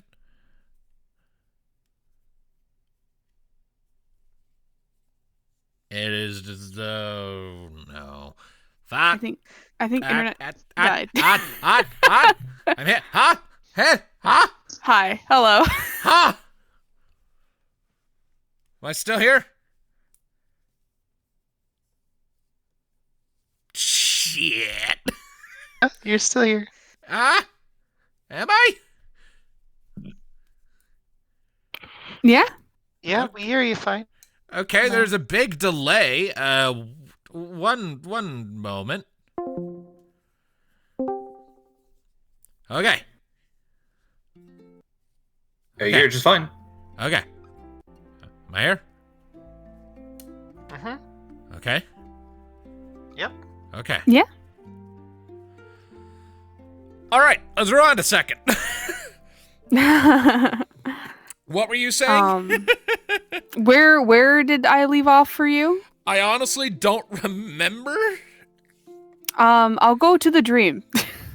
Yeah, you were Point where talking she's about talking about her dream. You started talking about the dream, and then everything went to hooey. I had a couple years ago. I had a dream. Of a big dragon made of mist. She never really gave me her name, nor anything other than just that hope wasn't lost.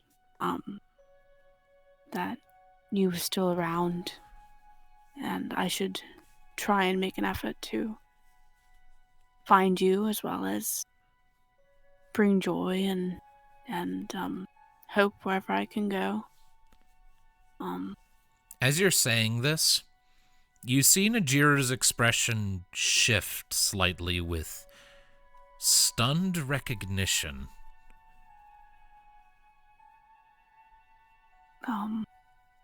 And yeah, she spoke to me again, recently, a couple weeks ago. And that's what, I've been having some problems with, controlling my magic, or I did. And poor Boron got a handful of, shocking realization to that. But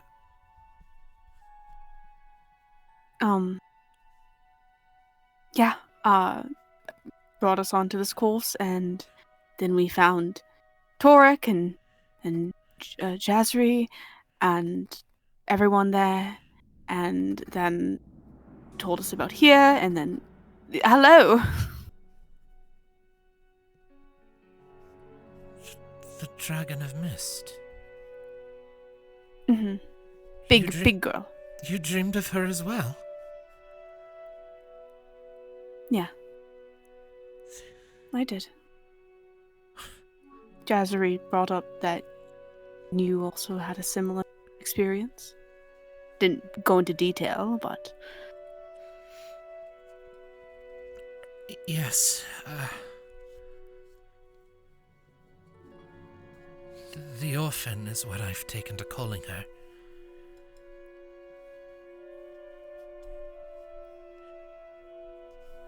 I too have had 2 dreams of her. Oh?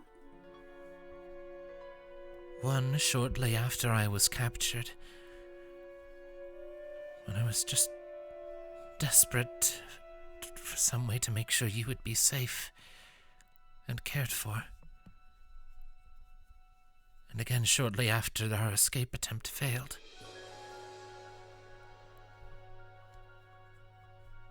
The first time I found it was just a delusion of my mind. You've had these dreams too? Yeah. I never knew what it was. I thought it was some sort of... I don't know, I took it as like a sign to just push and try again. And when I was of proper age, I started traveling around Valrive, taking the circuit, taking the loop, looking for you, asking hide and hair where you might have been, you might have gone. That was about a couple years or a year travel before I met, well, she's gonna like kind of gesture around, but before I met Tuki and Kari and Boron Ludviek in Lamsong. Nah, they were escorting a man to Asmara, and there we met Godfrey, and the rest is history. And this Godfried man is the one who pointed you to Torek, yes? Yeah, correct. Okay. If it'll be possible to arrange a meeting with him one day, that would be appreciated, but that can wait. I'm sorry, I'm still caught up on the orphan. I thought I was the only one. What was your, I guess, dream reminiscent of?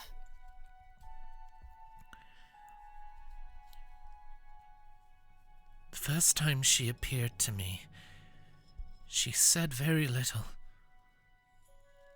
Mostly she just listened. I hadn't been in the presence of a dragon in a long time. And to be faced with one so suddenly in my time of need, I'd said everything to her. I begged for her help. I was willing to pledge myself to her scale color, whatever it was at a moment's notice, if it meant getting out and finding you again. She told me she couldn't grant me that, all of that, but she showed me kindness and comforted me. Asked me about you. And I missed you so much I couldn't stop myself once I started talking.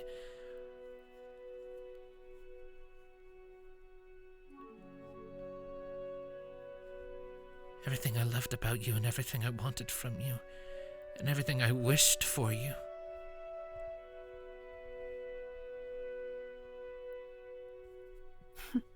That you'd break away from the habits of my old horde and be a beacon of light and life and joy in this world that hates us so much.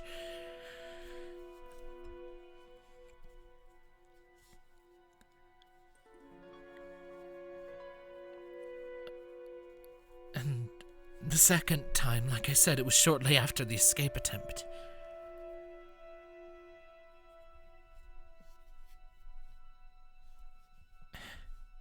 And again, she just comforted me with her words and her presence, and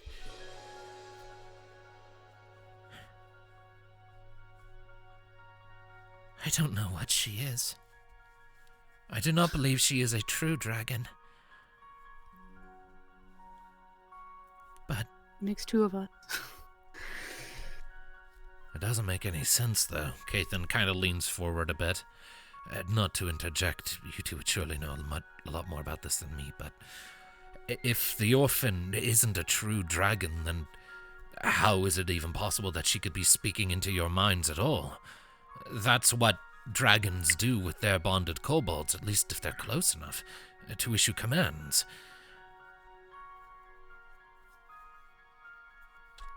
I know my second dream of her is, in this big, kind of, like, watery area. With She always mist and appears fog. there, yes. Yeah.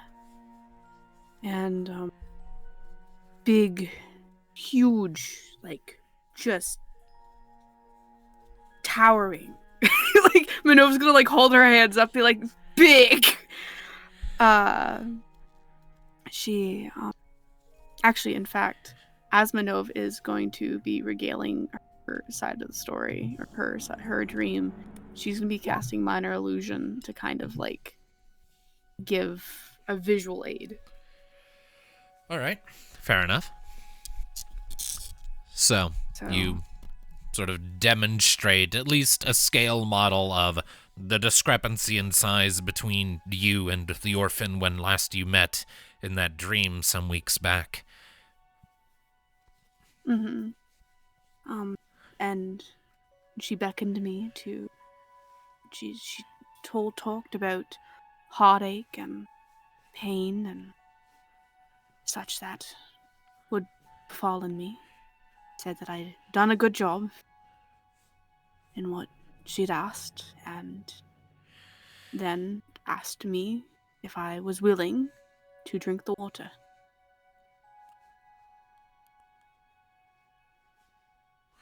I did. And, my magic, or my Luma, grew. Significantly. I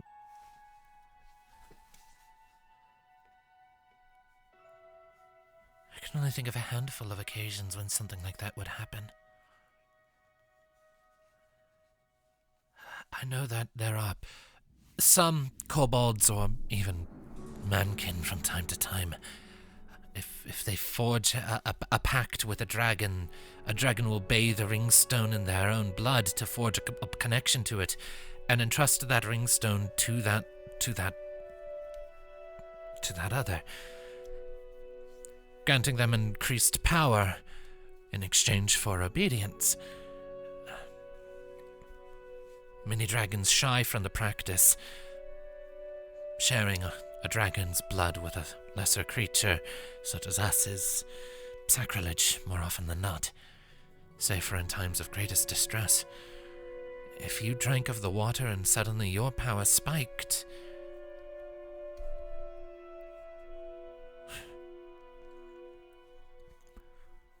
sounds to me like it might actually be a dragon.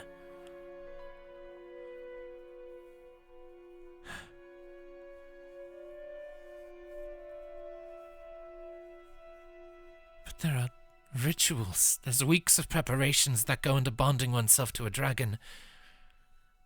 And I never met this dragon in person. And Minnove, she's red like me. That only means that at the time you had her, you were still bonded to Korthel. You didn't see this dragon until we were prisoners.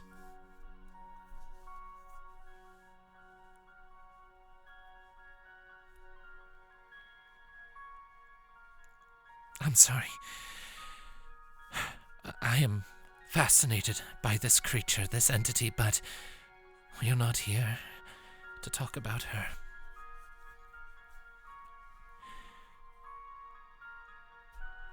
Right. Yeah.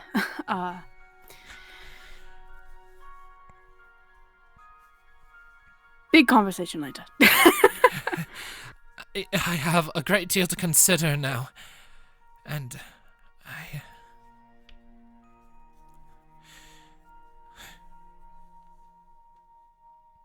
I'll consider that in my own time. For now, these friends you travel with, these menken, have they been good to you? Yeah, I'd say so. Kari treated Tuki and I both to a spa day. It was quite nice. Boron saved my neck a couple times. There was some back and forth with with the bandit group that was scamming the local village, and Boron came in and just grounded one of them that was on my tail. Ludviek has always been there to cite plans and have a big heart with a even bigger hair. And then Tuki,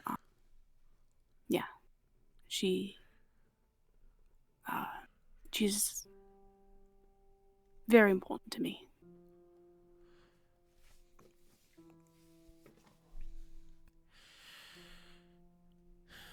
So, I would say that I've been treated quite well by them all. There's a little bit of heated discussion about kobold and red scale at the beginning with one of them, but that, as you can see, has been subsided, or at least tamed. I trust them, all of them. I have no reason not to. Good.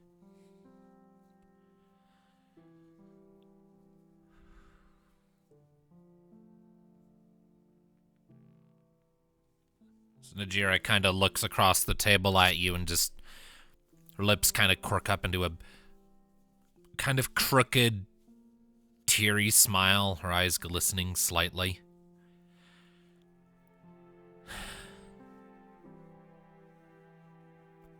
I'm just so happy you're all right.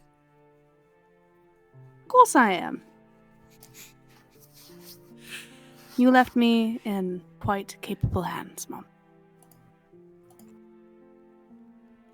If I'd had my way, I never would have left you at all. I know. But can't change what's been done. And no use in crying about the past that we can't fix or we can't adjust, and by no fault of your own.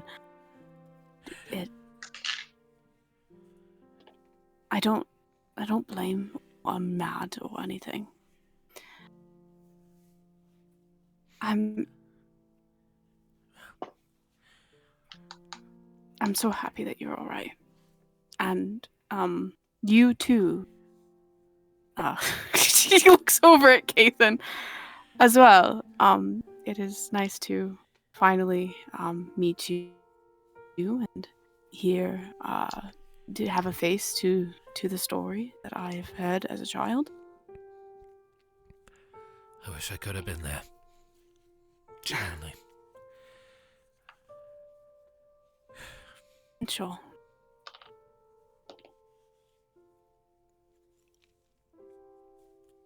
But, yeah. I'm sorry, it's been a long day. It's so strange. I had a million questions. and a million things I wanted to say. Now that we're just sitting in front of each other, so many of them have just turned into soup. I'm a mystic. I'm supposed to be good with words. I've been imagining this moment years now, and a lot of the questions I've prepared in my head as well just don't really matter anymore, I guess. I mean, they do, but it's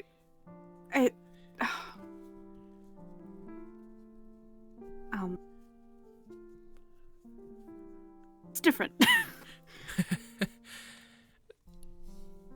I suppose it's not so easy to cross a chasm of time before you've built a bridge, is it? Now, you'll have to explain that to me. We haven't seen each other in 10 years. Yeah, that is true. There's a gap now. There's a gap. And crossing it, even with words, is challenging. It certainly is. But I'm sure we can make do. And I'll help you to Torrik and Jazzari. They sure as hell miss you all. I miss them as well.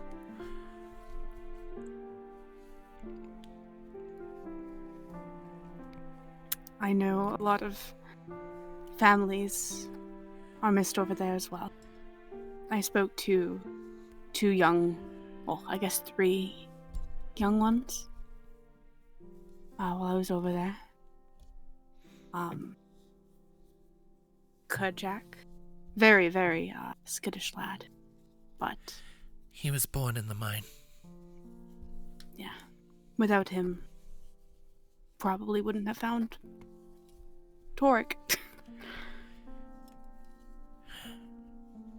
And then there's Najit and Onso. They miss their mom, Tara. One more time? They miss their mom, Tara. Tara.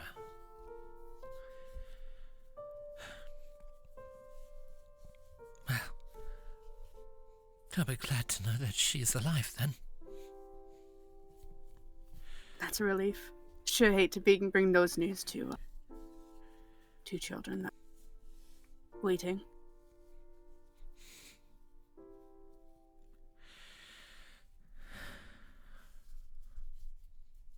But in the meantime,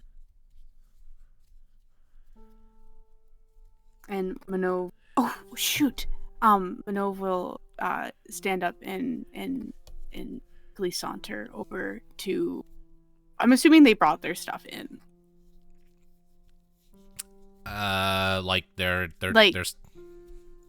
We brought our stuff from the cart in, like instruments and stuff like that. I'm assuming you've got your things at this point. I'm not gonna get too picky about it.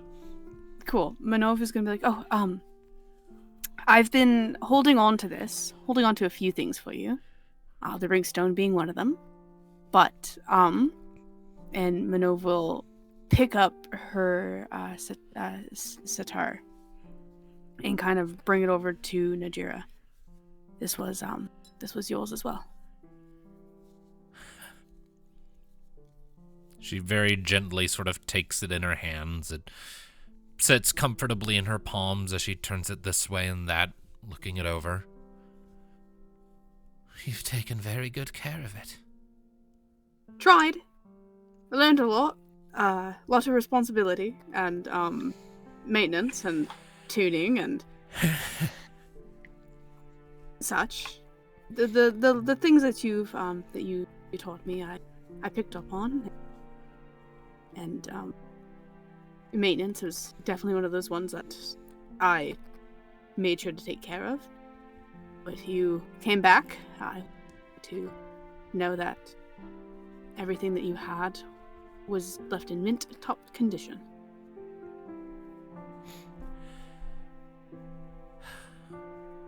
I was always going to entrust this to you, you know. No? I mean, no,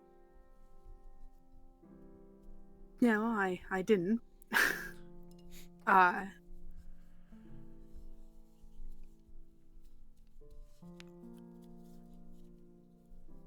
She holds it back out to you. Are you sure? I can make music in many ways.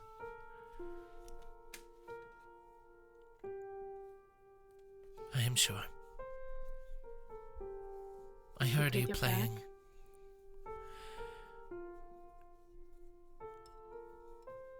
You heard me You have- playing.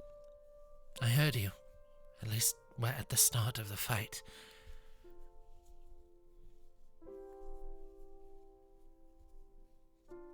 Right. You have a way with this that I never did. And it was always going to become yours one day.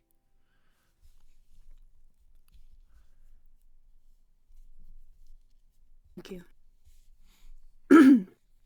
Thank you. That being said, there is something...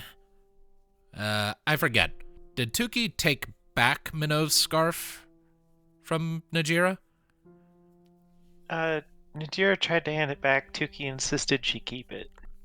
All right. Najira is still wearing your scarf, Minnove, and she's going to take it off and present it to you. I believe this belongs to you. Well, just a piece of cloth.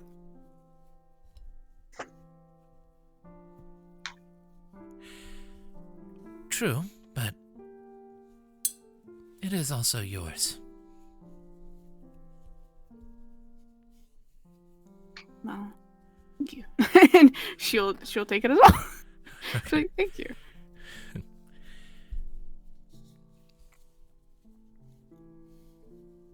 Goodness, a lot of one-sided gifting going on here. She gifted us I a listen. freedom, Kathan. I don't know. How are you supposed to say no to your mom? She kind of gives I you was told it's like rude. a bit of a smirk and like puts a hand on her hip. Yes, how do you say no to your mother? 10 years of thinking about it, ever found an answer? Me? No, not at all. Think on it some more.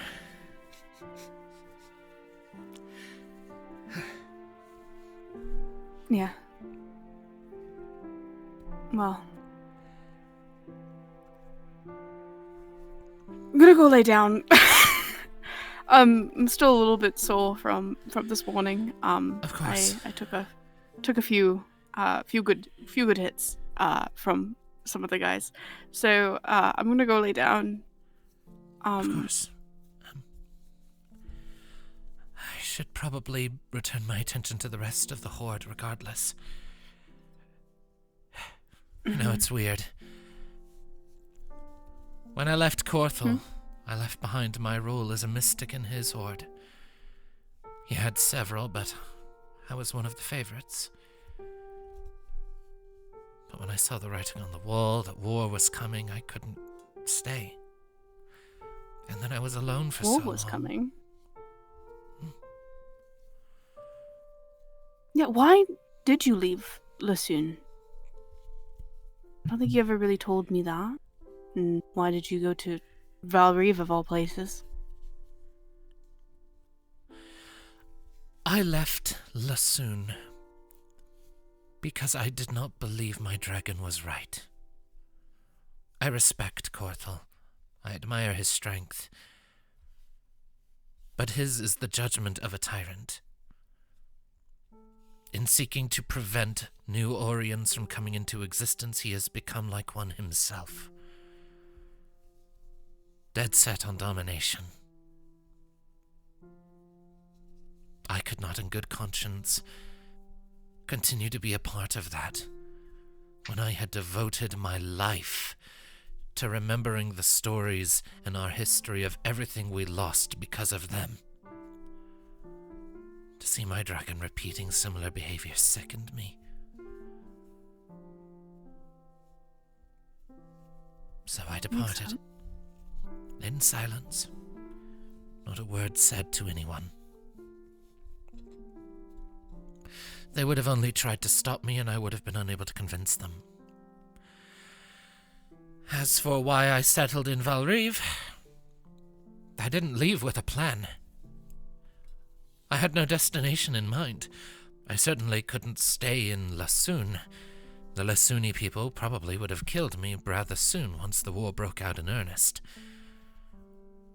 And they already had little love for our kind. Our use of magic, being as heavy as it is, put us as anathema to their culture. I passed through Orovir, and... well, I wasn't fond of the jungle. They were pleasant enough to me, and the yellow scales I had a chance to stay with from time to time were accommodating, if perhaps a little judgmental of my former associations. But by that point I'd been wandering for so long that it just felt like second nature, and I was in the homeland of the Krovan. Wandering was what you were expected to do there, so I just kept going. And eventually, my footfalls brought me out of the jungle. I passed briefly through Amira, and as I was passing through Antarine is where I wound up settling. Not because I planned to do so, but because that was where someone stopped me and offered me comfort in a line of work that I could see myself doing well in. And I was just so tired of walking. It was an opportunity to get some rest. I took it. It stuck. Then Cathan came. And then Cathan left. And then I had you. And by then my legs had long settled. There was nowhere I'd rather be. Nowhere else. Even if it meant hiding out in a wooden box in a back alley. As long as I was with you and you were safe, it might as well have been paradise. Well, I appreciate everything that you sacrificed and you did. I do believe I really should retire. Of course. Go get some rest. There are many long days ahead of us still, I fear. But they will come when they will come. Absolutely. You know where to find me. And I will. I have some matters and the rest of the Horde to tend to, but as soon as they're done, if you've no objections, I would love to feel your warmth beside mine again. I don't object. And with that, Minnove will get up and try to find a bed. A free bed. Okay. Najira will give you a hug as you depart, and Cathan will hang back a bit, like looking like he wants to, but is afraid to initiate.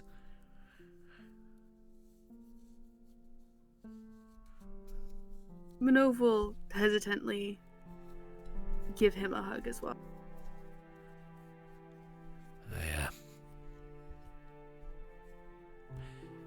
Again, I am sorry I wasn't there for you when you were younger.